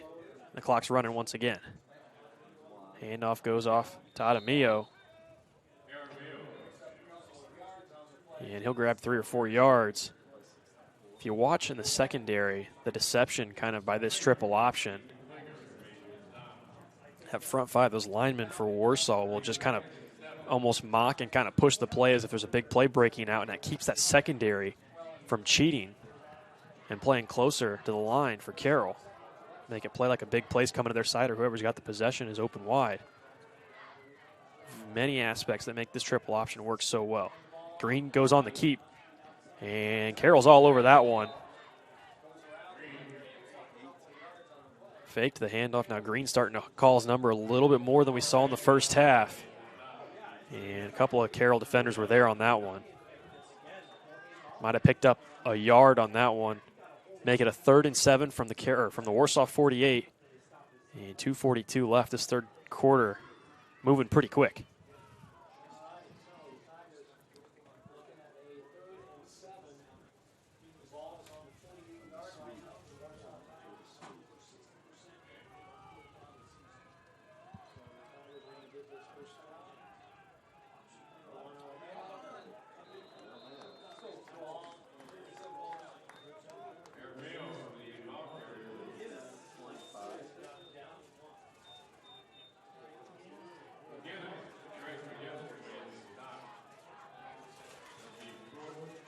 Going to bring up a 4th and short. Looking for another 4th down conversion here. Warsaw might just try to get the line to jump. See if they can pick up the 1st down off of an encroachment. See if they run a play here. Wouldn't see why not. Green's going to go for the keep, and he might have just got the line. We're going to see it's going to be close. Carroll's saying he's short, but out on the first look live, it looked like Green might have been able to dive over. Still looking for the spot. Ball's on the ground, and I think it's going to be enough. It will be, so another 4th down conversion for the Tigers puts them past midfield.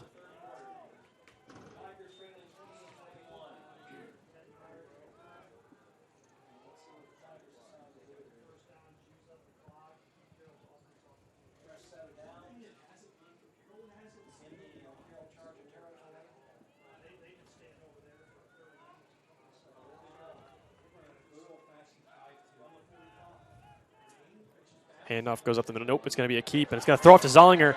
One man to beat. Valdez can't get to him. Zollinger's got the edge. He's close to the end zone, and he's in for the score. I mentioned it earlier. It'd just be a matter of time before they went back to Patrick Zollinger out on that left side. They found him there, and Carroll was not ready for it at all. A lot of the guys committing to the first handoff and that first read. Valdez could not chase him down, and that's a big-time score. They're going to mark him out of bounds. They're going to bring that back. So we'll take those points off the board. They're going to say Zollinger stepped out. So maybe Valdez was able to get just enough contact to push him out. Looked like live he might have slipped the edge, but it's hard to see. That's on the far side of the press box. And Adamillo gets close. That'll be a 1-yard try on 2nd and goal.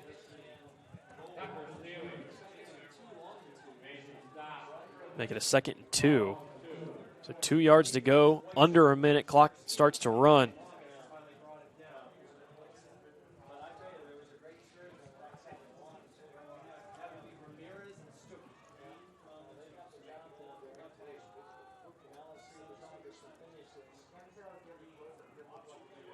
And there it is. So Adamillo punches it in for Warsaw. Little preemptive celebration there on the Zollinger score. But Adamillo able to cap it off. And Warsaw with the answer with 33 seconds left in the 3rd quarter.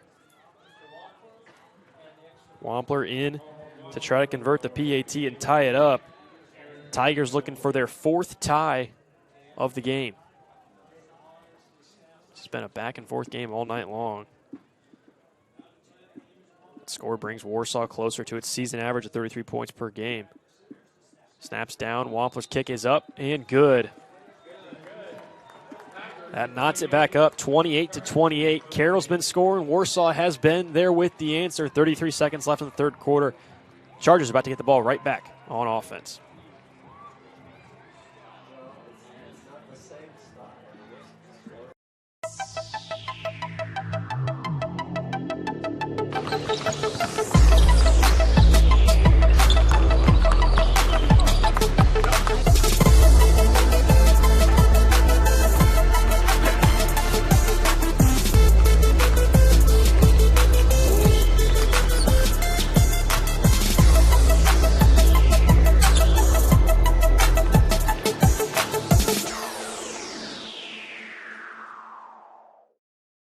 The Kelly Automotive Group is simple, transparent, reliable. Simple. Our customer specialists make buying a car easy and fun. Transparent. Our price listed is the best price. No hassle, no gimmicks. Reliable. Buy with confidence and peace of mind. We work hard to ensure the best value however you shop. Come see us in Decatur at the 2733 Auto Mall and shop 7 brands in one location. The Kelly Automotive Group. Simple, transparent, reliable.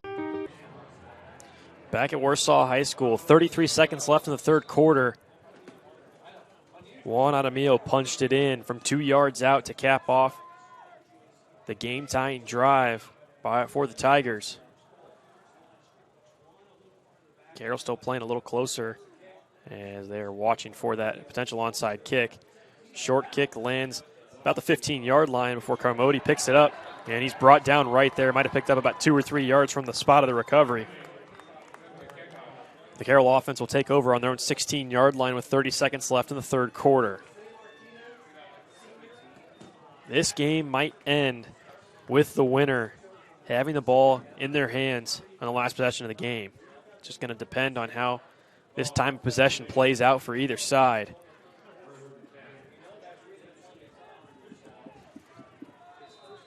Carroll works quick. They've been able to score. They haven't had too many issues putting the ball in the end zone. Warsaw, same thing, but a little bit more of a grind type of ground and pound. And that play right up the middle stopped. I believe that was number 98. Jaheen Coleman on the stop. That was a pretty stout stop there. Just a gain of a yard for Carmody on the ground. Becker takes a snap, rolls out to the right, now steps up. Now he's going to throw it downfield. Englert's got some space. The ball a little short. Engler goes up and over, but it's picked off. What a play by number 11, Luke Adamiak. It looked like Englert might have had that one.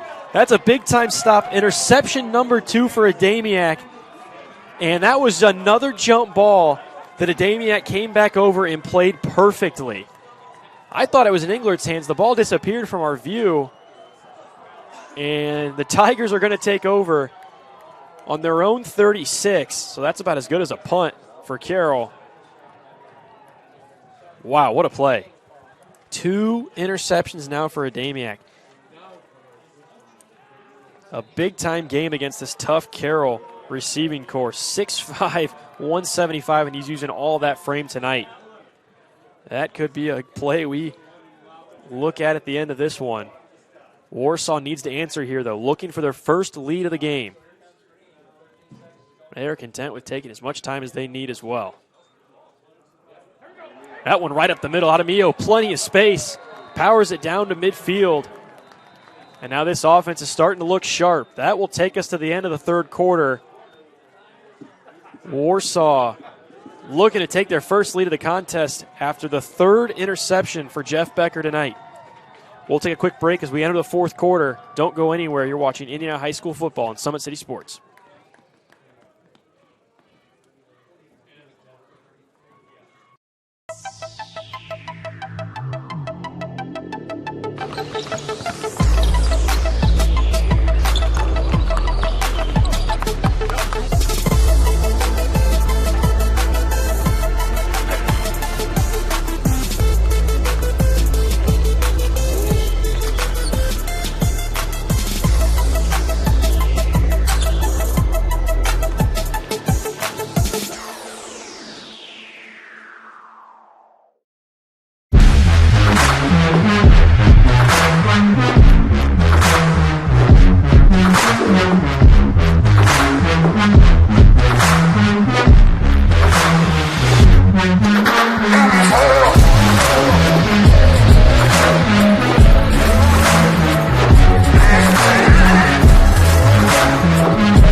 Welcome back to Warsaw High School at Fisher Field as we are in for a fantastic finish. All knotted up at 28, but Warsaw in Carroll territory and looking to take their first lead of the game. They've tied it 4 times, haven't trailed by more than a touchdown as we are getting ready to come out of the third quarter break, but injured Charger down in the field. That's number 43, Max Wire. He's made a couple of big tackles tonight. This is already a Carroll linebacking group that is dealing with some injuries and some missing pieces. That is going to be a tough spot to fill for Coach Dine in that defense as he's getting some attention by the trainers. Looks like he's going to be able to get up here, and they're going to help him off the field. So we hope everything is all right with Max Wired. Good to see that he's walking off on his own power there.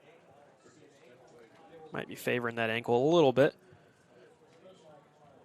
See what Carroll responds with as far as plugging that gap. Warsaw is going to start with the ball on their own 49.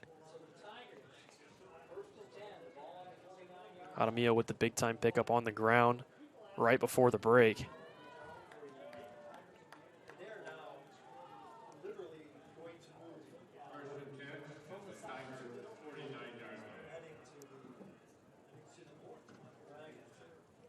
And we will see how they respond offensively. Carroll looking for the stop. Warsaw looking to keep this drive alive. Just a few slip-ups with some fumbles and some bobbled balls on the option, but pretty flawless effort tonight. And Adamio tripped up there through the front line. Had not been tripped up, he might have broken that one for a big gain. He had plenty of room up the middle. Instead picks up, we'll give him 4 on that one, make it a 2nd and 6.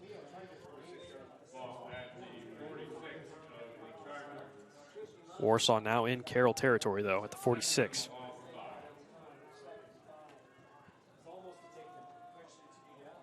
Maybe see Green keep this one here. He's had success holding on to that one. Hasn't called his own number a lot. Instead, hands it off to the right side. Forward progression might have gotten that one. Yeah, they're going to actually drop out of Mio about 1 yard short, so it'll be a 3rd and 1. Now this might be something where we see Green call his own number and keep it on the ground. Carroll doesn't need a whole lot of a time to score. Warsaw content with just keeping this one on the ground, trying to control possession and run this clock out using every down possible. Handoff goes onto the inside, and that one's picked up and more. I believe that's out of Mio. Carroll trying to bring him down. And he'll pick up about 5 or 6 yards on that one and move the chains once again. They'll mark him down to the 38. Now, I know Warsaw, a team typically would go for it on 4th down, a 4-down offense by most means, but with the nature of this game, the closeness of this game, is this something where you settle for a field goal maybe, depending on the time left in the 4th quarter? That might be a question Coach Curtis will have to ask himself, depending on the positioning on the play.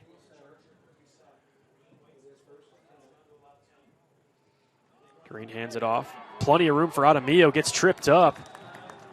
I believe that was Tucker Steely there to slow him down, but that right side for Adamio has looked really good.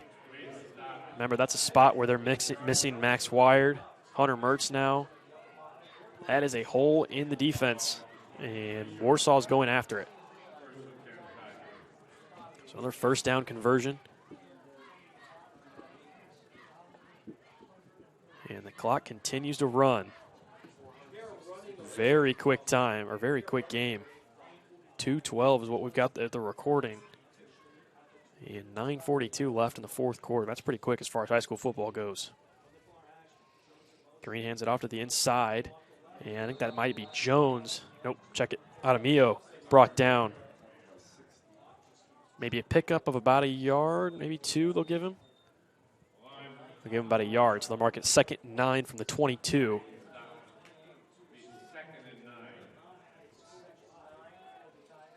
Warsaw looking to take their first lead of the game. After the interception on Carroll's last drive. They forced 3 Jeff Becker interceptions tonight. 2 of those more of a free ball, kind of a last play, throw it deep. And Green calls his own number. He's going to hold on to it, try to cut back over the middle. Be brought down about 3 yards short of the 1st down. Give some credit to Luke Adamiak, who has picked up 2 interceptions, and I believe we're going to get a flag on the field. We'll see what the call is. It's on Carroll. So a face mask called against the Chargers. That's going to push Warsaw even closer into the red zone now. That red zone conversion rate, 21 for 22.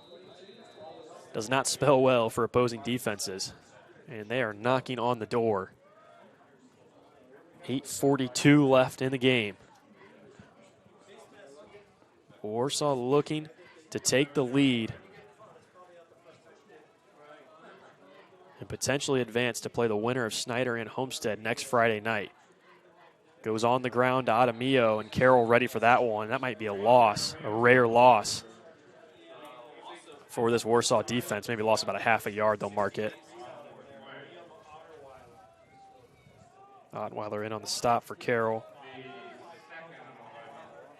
Carroll just has not been able to get a stop outside of a turnover. And every time they've gotten 2 stops tonight, both on 4th down. So I mentioned this might be a situation where Warsaw would try to kick it depending on the down and distance, just given the nature of the score right now and the time remaining in this game. But a lot of thought before that. Green keeps it, finds a gap, now cuts it back towards the middle. He'll pick up about 4 or 5. Gets himself even closer. I'll mark him down about the 7-yard line.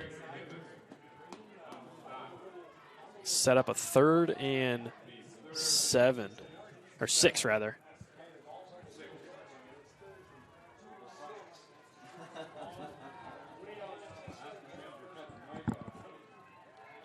Carroll almost jumped there off of that motion from Jones to the right side. Fortunately, there's no flag for the Chargers.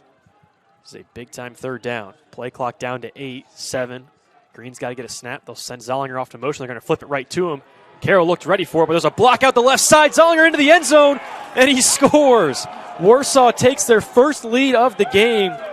That was a big-time lead block. I believe that was number 3, Julius Jones, that gave just enough for Zollinger to find the edge. We'll take a look at it on the AP Traction replay here. I think that was number 3, Julius Jones, on the lead block. That was. Jones had the big-time block there as the Carroll defenders tripped over. And Zollinger finds the end zone. Wampler on for the PAT. This is a big-time PAT here. He's been perfect tonight.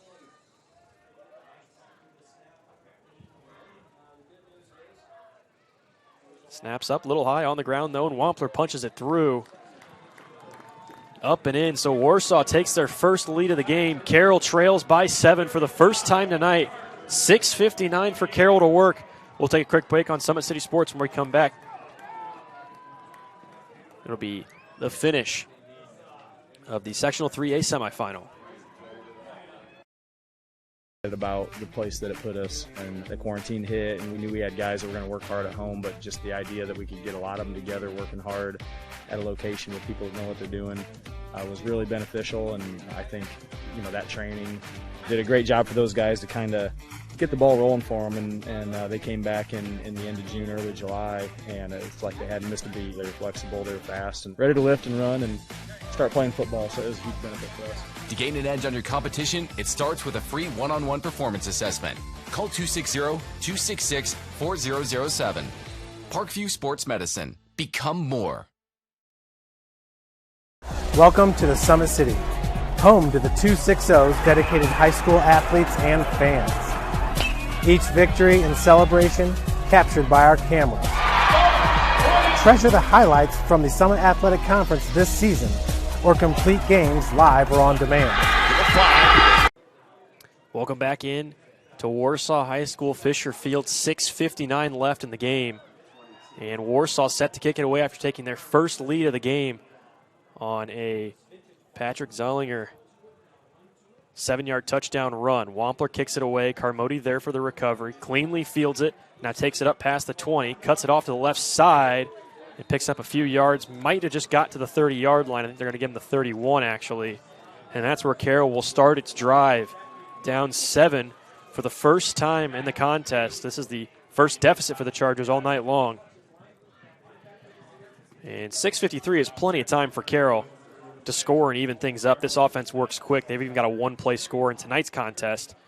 But now you start to kind of see how things play out. Even a quick score from Carroll, you'd imagine whatever ensuing drive from Warsaw might finish out the half. Just depends on what happens here. Becker takes the fake, goes off to the right side. He's got plenty of room, cuts it up past the 40, takes a big hit, spins out, loses the ball, ball's on the ground. Warsaw's on it. And I think it's going to be a clean recovery for the Tigers. If so, that's huge. Becker bounced off of 2 defenders before the ball popped out. And Warsaw picks it up right in front of that sideline. You saw the animation. Carroll can't believe it. That's a demoralizing turnover. That's a big-time defensive stop for the Tigers. Now they'll take over after Carroll only gets one play with 6:43. And the way this offense has ran, they could run this thing out. They really could. Chargers with still 3 timeouts. Tigers with 3 timeouts as well. 6:43 to work. That could be it. In a game that many had the Tigers losing by probably 2 or 3 touchdowns, at least in the Fort Wayne area. I'm not sure about Warsaw.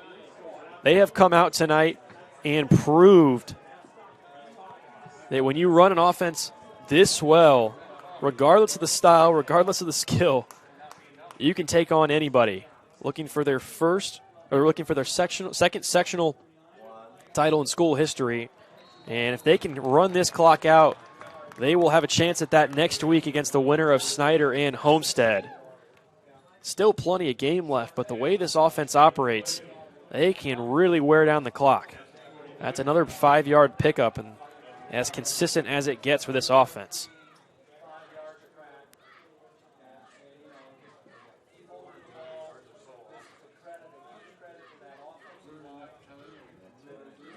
Check that. They change it to a 2nd and 6. 6:08 left now. Green under center. They're going to take all these play clocks every down they can. Handoff goes to Adamio. That's close to a first down. Carroll trying to wrap him up. And I think he might have just gotten the line. And they will. They'll move it up. Another first down conversion for Warsaw. And they are well into Carroll territory now.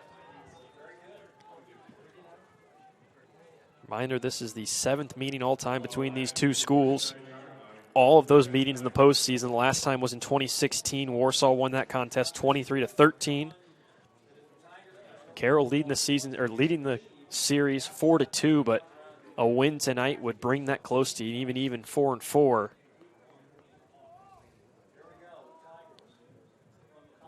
Four turnovers tonight for the Carroll offense, and that has really stopped their drives. They've been able to score, but 4 big turnovers have given Warsaw all they've needed to put that offense on the field. Adamio, short gain there, 5:18 now, clock continuing to run. Mentioned both teams still with 3 timeouts. Just keep going back to that fumble. Becker had broken 2 tackles. Looked like it was going to be a big pickup, but that's the risk you run when you continue to bounce near midfield, trying to get all you can. That's a big-time play. Be a 2nd and 8, under 5 minutes now in the game.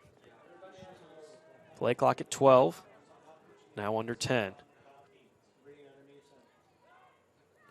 Green takes it, hands it off to Adam. Actually, he's going to hang on to it. That was a good fake by Green. He's got plenty of space.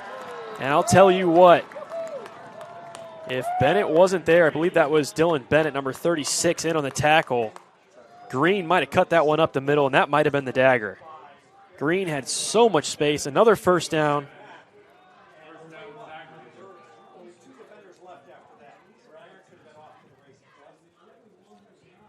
And once again, the Tigers content with just holding this one out.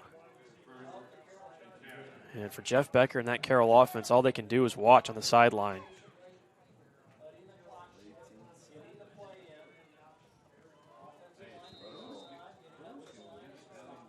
Give all the credit to the Tigers tonight. This is not something that many expected.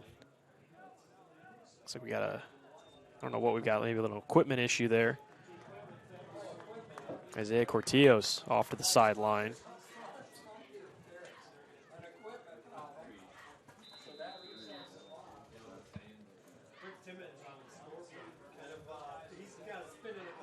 First and 10, 4 minutes left in the game from the 25. Warsaw looking to put the dagger down on the Chargers season. They've got a chance to do it here. Green under center. Sends Jones off in motion, hands it off to Adamio, trying to push him forward. That extra dive for Adamio picked him up about 2 or 3 more yards. Make it a 2nd and 6. Carroll might start having to dig into those timeouts here. You're getting in that danger zone if you're head coach Doug Dinan. And I can tell you what, this is not the way that Carroll thought this season might end. Still plenty of game left, but you've got to get some stops here. Many were expecting a Carroll-Homestead potential rematch next Friday. Looks like Warsaw has other plans.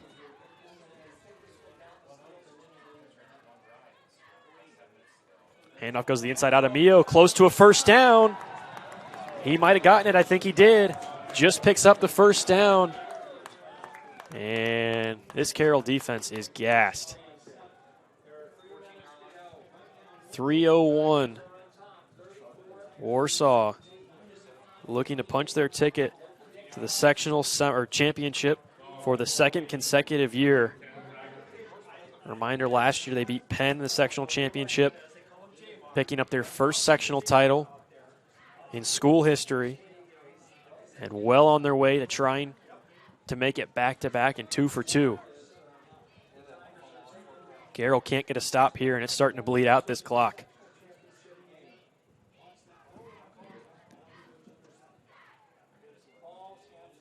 Green keeps it, goes around the corner, picks up about 5 yards. That first fake just so deceptive tonight for Aaron Green. It's worked to perfection. Got guys staying low on Carroll. Very tired. 2 minutes left in the game. Carroll still with 3 timeouts, trying to conserve. But I'm not sure what the strategy is here because a score regardless from Warsaw. That's the dagger.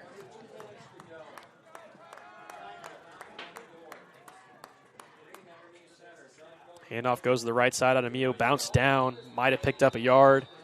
I think we're going to get our first timeout from Carroll. Yep, we will. So Coach Dinan uses his first timeout of the half with 1:40 left. It'll be a 3rd and 6 out of the timeout. And you can hear this Warsaw crowd, one of the bigger crowds we've seen all season long, covering games on their feet. And the game-changing play. Carroll looking to even the score. Fumbles it at midfield. Warsaw with the recovery. And that's the story of the game. A 3rd and 5 conversion would all but do it. Carroll still with 2 timeouts, but close enough for field goal range here. See if we can get an update from the Snyder and Homestead game. Homestead up 28-10, so if the Tigers hold on, they'll have a date with the Homestead Spartans next week, Friday night. Believe Homestead would play host in that one. And if that's the case, that game will not be brought to you on SummitCitySports.com. No broadcasting at Homestead this season for us. So we will have that night off. We'll bring you all the other coverage from around the area, though. Potential matchups and other games from SAC teams and NE8 teams alike.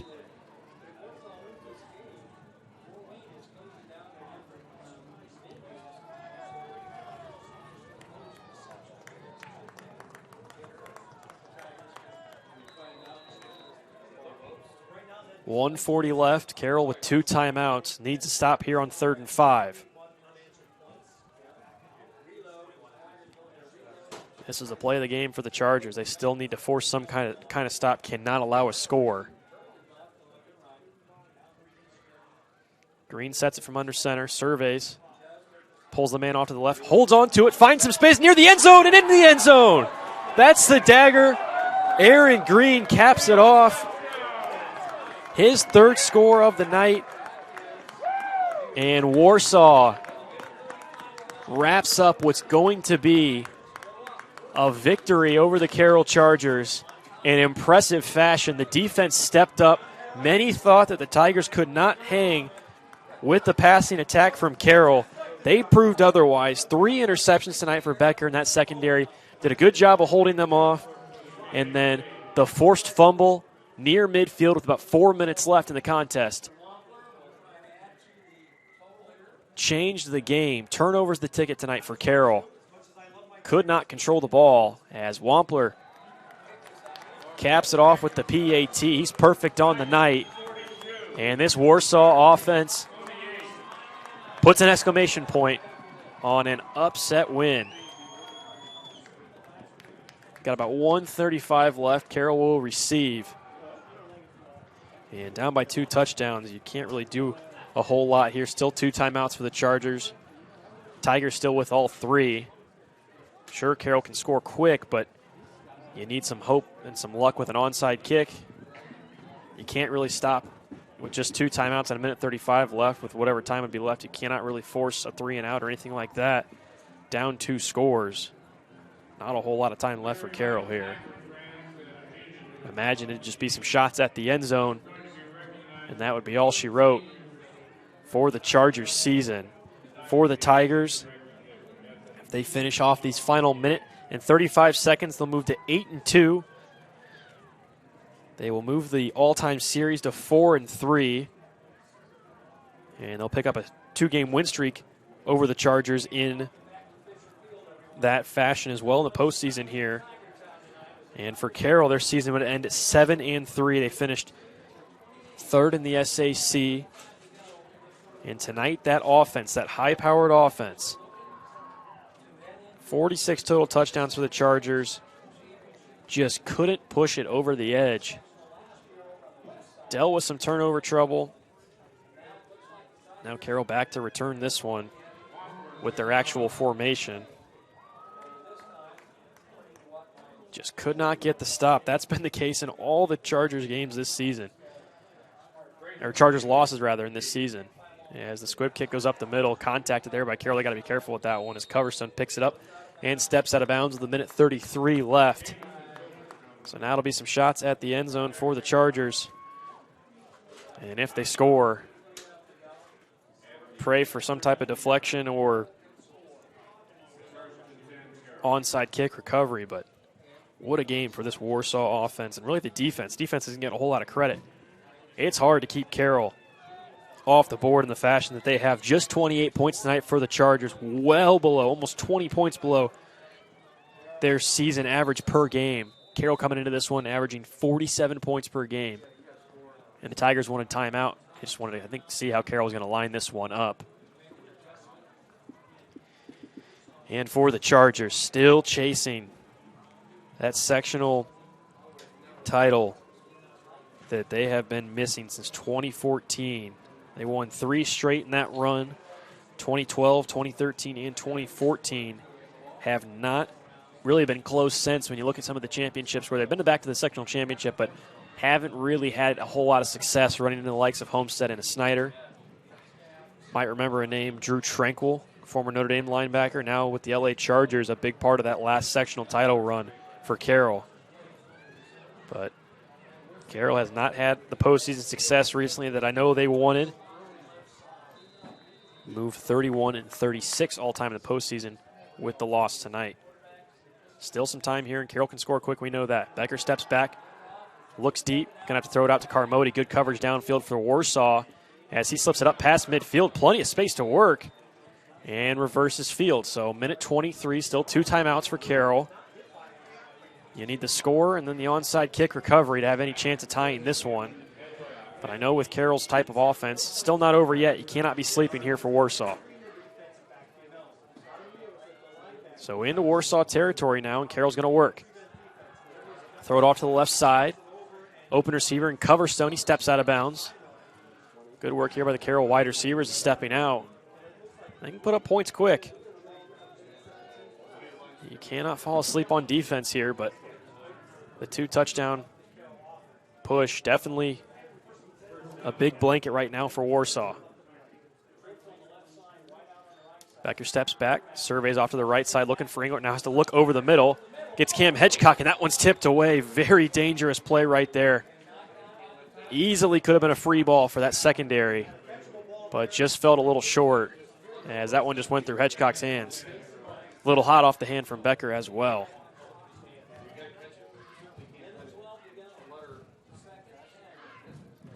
That would have been the true dagger in this one.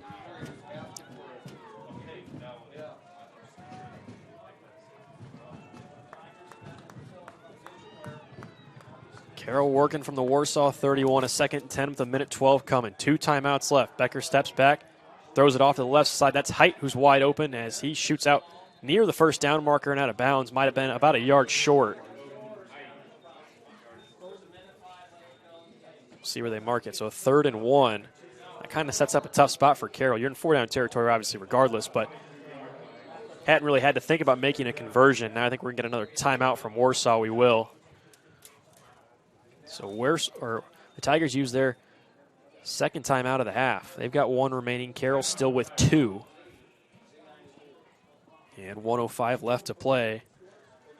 As the Chargers trail by 2 scores.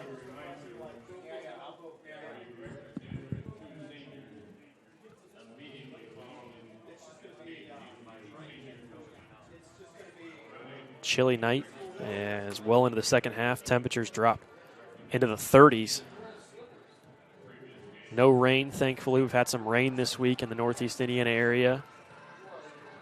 That held off and produced a pretty good night of high school football.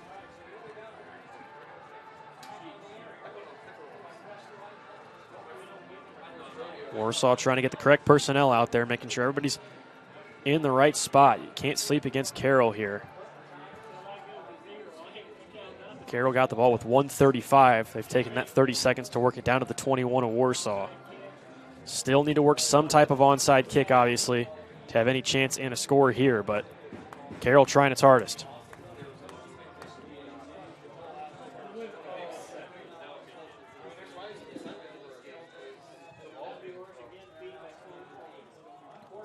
Throw off to Height near the first down marker. If that's a catch, it is a catch, and it's a first down. So a short throw off to Height. Picks up the first down. Just needed the 1 yard, and looks like that's what he got. Stops the clock, though, and moves the chains. 1:01 from the 20. Now we got to stop. Might have been another flag. I'm going to say false start on the Chargers. Or offsides, rather. So that goes against Warsaw.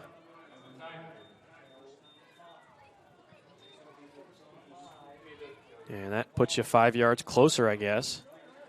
1st and 5 from the 15 now. 59.7 seconds left. Carroll 2 timeouts. And they need 2 touchdowns here. Becker back, Carmody off to his left. Surveys the middle, looks to the right side. There's pressure on Becker, and he's brought down. That is the last thing you needed for Carroll, because that forces you to use a timeout, and I guess that's why you save them. But that's what Warsaw really hasn't had a whole lot of tonight, and that's pressure on Becker. He had it right there and knocks him back 10 yards. It's a big-time play defensively.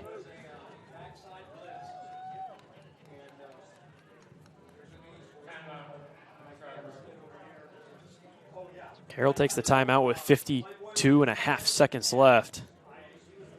See if we can get the final from Homestead and Snyder. So Homestead 28, Snyder 10. That sets up the likely matchup between the Spartans and the Tigers next Friday night.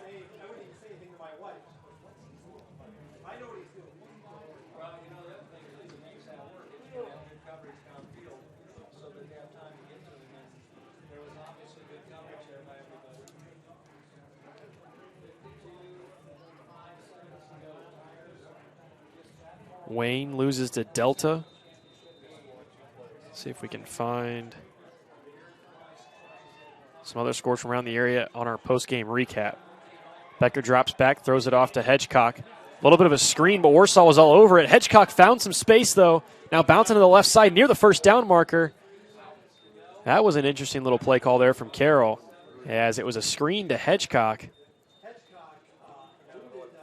And had not have been for the broken tackle, that would have been a really blown-up play.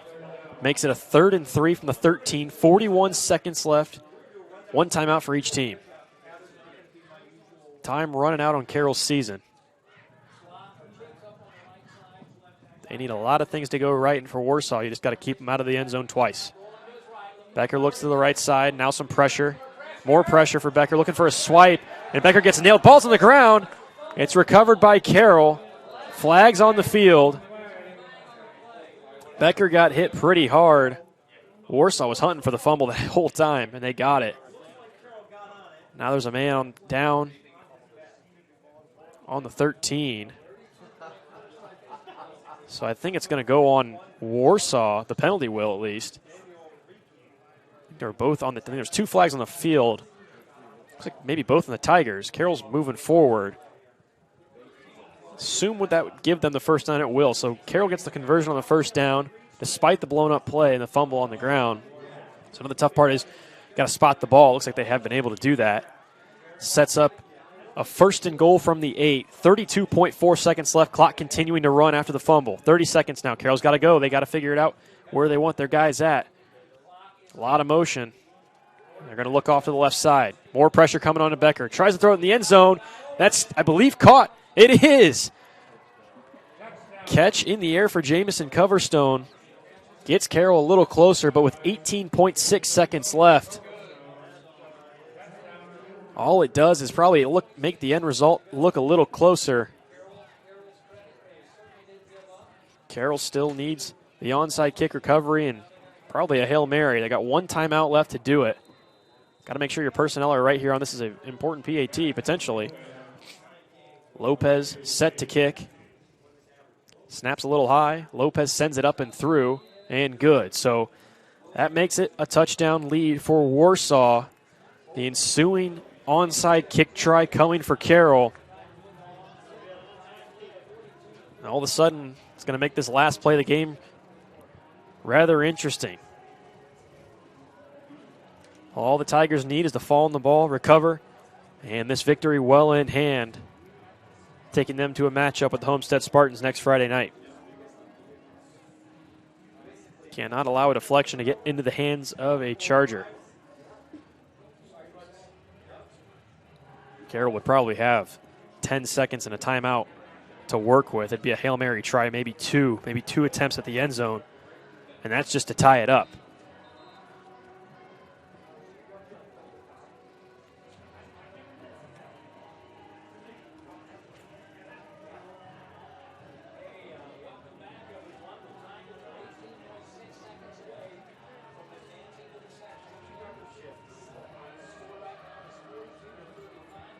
This game has slowed down considerably.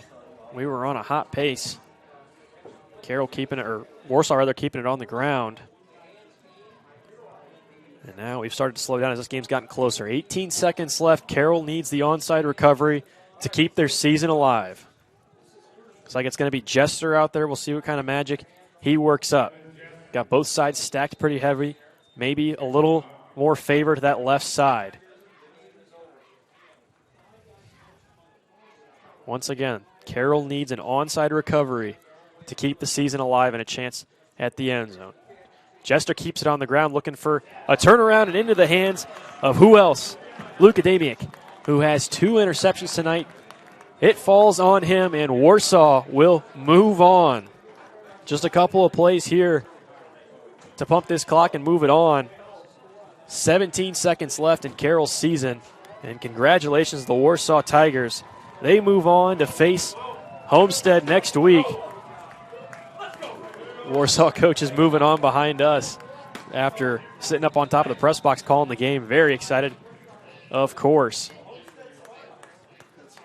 And just 1 or 2 plays here. Which looks like it's going to need to be 1 play. What a win for the Warsaw Tigers. They'll move to 8-2. All-time series against the Chargers, still favoring Carroll 4-3, but a 2-game win streak now in the season series. And Aaron Green puts it on the ground with the knee. And Carroll call a timeout, or what happened here? Carroll's going to call a timeout. Guess if you got 1 timeout, why not use it, right? So Carroll calls its last timeout of the game. Not really a big need for that one, as Warsaw's just going to put it on the ground once again with the victory formation knee.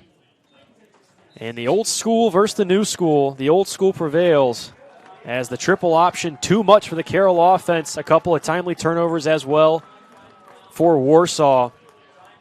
Ultimately gives the Tigers their 8th win of the season and a date with the Homestead Spartans Friday night. Carroll's season ends at 7-3 as both teams salute at center of the field, a tradition now kind of built in because of the COVID protocols. And congratulations once again to the Warsaw Tigers to advancing to the Sectional 3 championship game on Friday. Congratulations to Carroll on a fantastic season, one that saw an offense very well-powered, and obviously it's tough for the seniors on the losing team. So there's the official words. The game against Homestead will be here.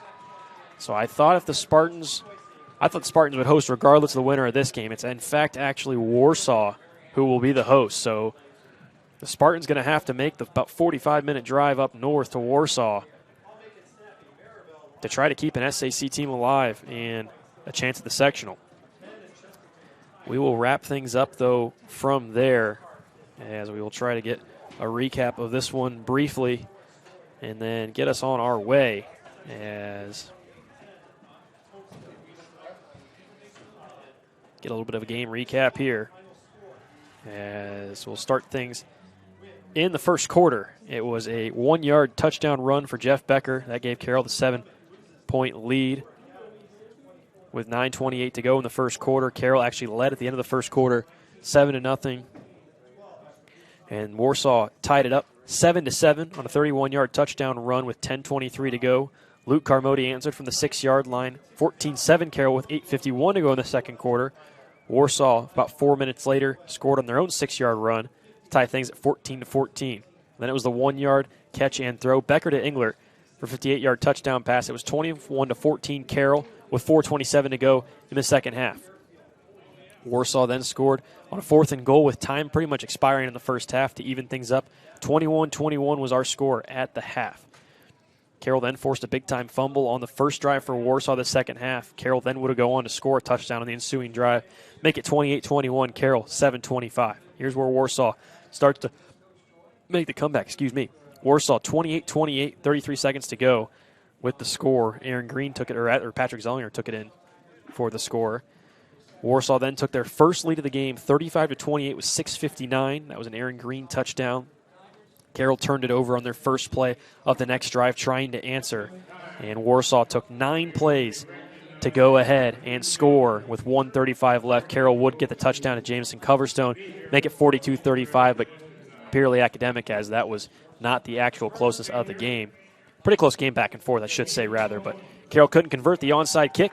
And 42-35 your final. Once again, congratulations to the Warsaw Tigers advancing on to face Homestead next week, or next Friday, here at Warsaw High School. Congratulations to Coach Curtis and all of the progress he has made here at Warsaw. The Tigers will look to make it 2 for 2, their second sectional championship next week. They won their first one last year against Penn, now looking to make it their second. And that will wrap it up for Summit City Sports here from Warsaw High School. For my cameraman, Brandon Porter, I'm Balin Height. Enjoy the rest of your Friday evening wherever you are. Stay warm. It's a cold one out there, and stay safe. As we will wrap things up and see you next Friday with a full slate of SAC sectional championship games. SummitCitySports.com.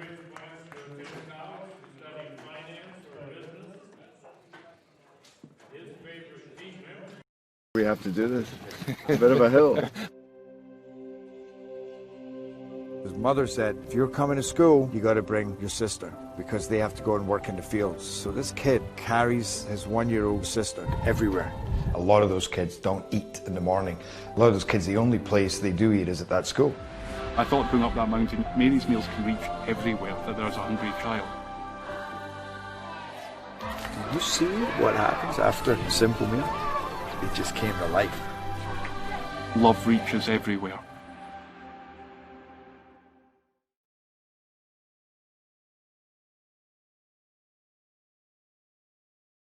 Parkview Sports Medicine's integrated sports medicine team is built to serve the needs of all athletes in all sports. Our team's only goal is to improve athletes in every facet. PSM offers performance training to help athletes get better on the field, dedicated athletic rehabilitation and physical therapy to help them get better off of it, certified athletic trainers in our PSM schools providing daily support to our athletes, and a specialized orthopedic walk-in clinic when injury strikes. Call 260-266-4007 to speak to our care navigators or visit ParkviewSportsMedicine.com to learn more about what we can do to improve athletes at all levels. Parkview Sports Medicine. Become more.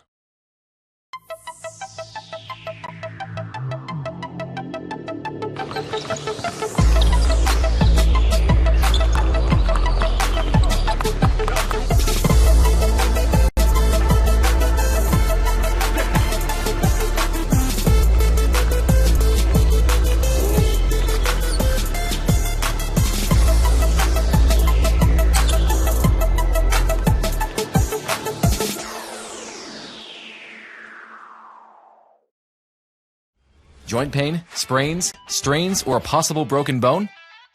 Make the Parkview Ortho Express walk-in clinic your first stop when you have an orthopedic or sports injury. Call 260-266-4007 for more information. Welcome to the Summit City, home to the 260's dedicated high school athletes and fans.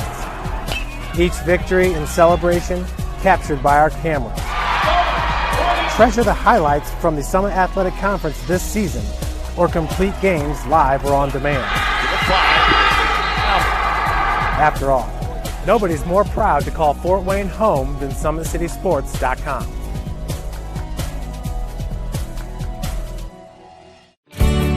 I was once a Southside kid who was led on a journey by high school football. A journey that taught me discipline, toughness, and the skills that made me a success. As a businessman with a CPA license who owns his own firm, I still use the building blocks of high school sports in my everyday life. Someday sports will end no matter what level you reach, but you will be left with the skills to compete in the next game, the game of life. Joint pain, sprains, strains, or a possible broken bone? Make the Parkview Ortho Express walk-in clinic your first stop when you have an orthopedic or sports injury. Parkview Ortho Express, located at the Sport One Parkview Fieldhouse, gives you access to quick care and orthopedic physicians when you need it most. Get x-rays, treatment, and referrals to Parkview Care, all in the convenience of a walk-in clinic. Call 260-266-4007 for more information. Thank you for watching Summit City Sports. To help broaden our coverage, we're asking you to become a monthly sponsor to our Patreon account. We produce weekly highlights and live video broadcast. When the Homestead girls golf team won its first state title in program history, we were there. When Fort Wayne brought back 3 state titles in cross country, we were there. We believe in sharing positive stories and setting the standard for how high school sports should be covered. Join us and donate today. This is an invitation to join a movement propelled by people who care and members who have a share in the place they bank. Good morning, Sam. So when you have the chance to get your first home loan, you know an expert will guide you every step of the way. Or when it's time to buy your new car, you'll be treated like more than just a credit score. Good news, ProFed can get you that payment. This is an invitation to a place where simply belonging can help enrich your whole community. ProFed Credit Union. You're invited.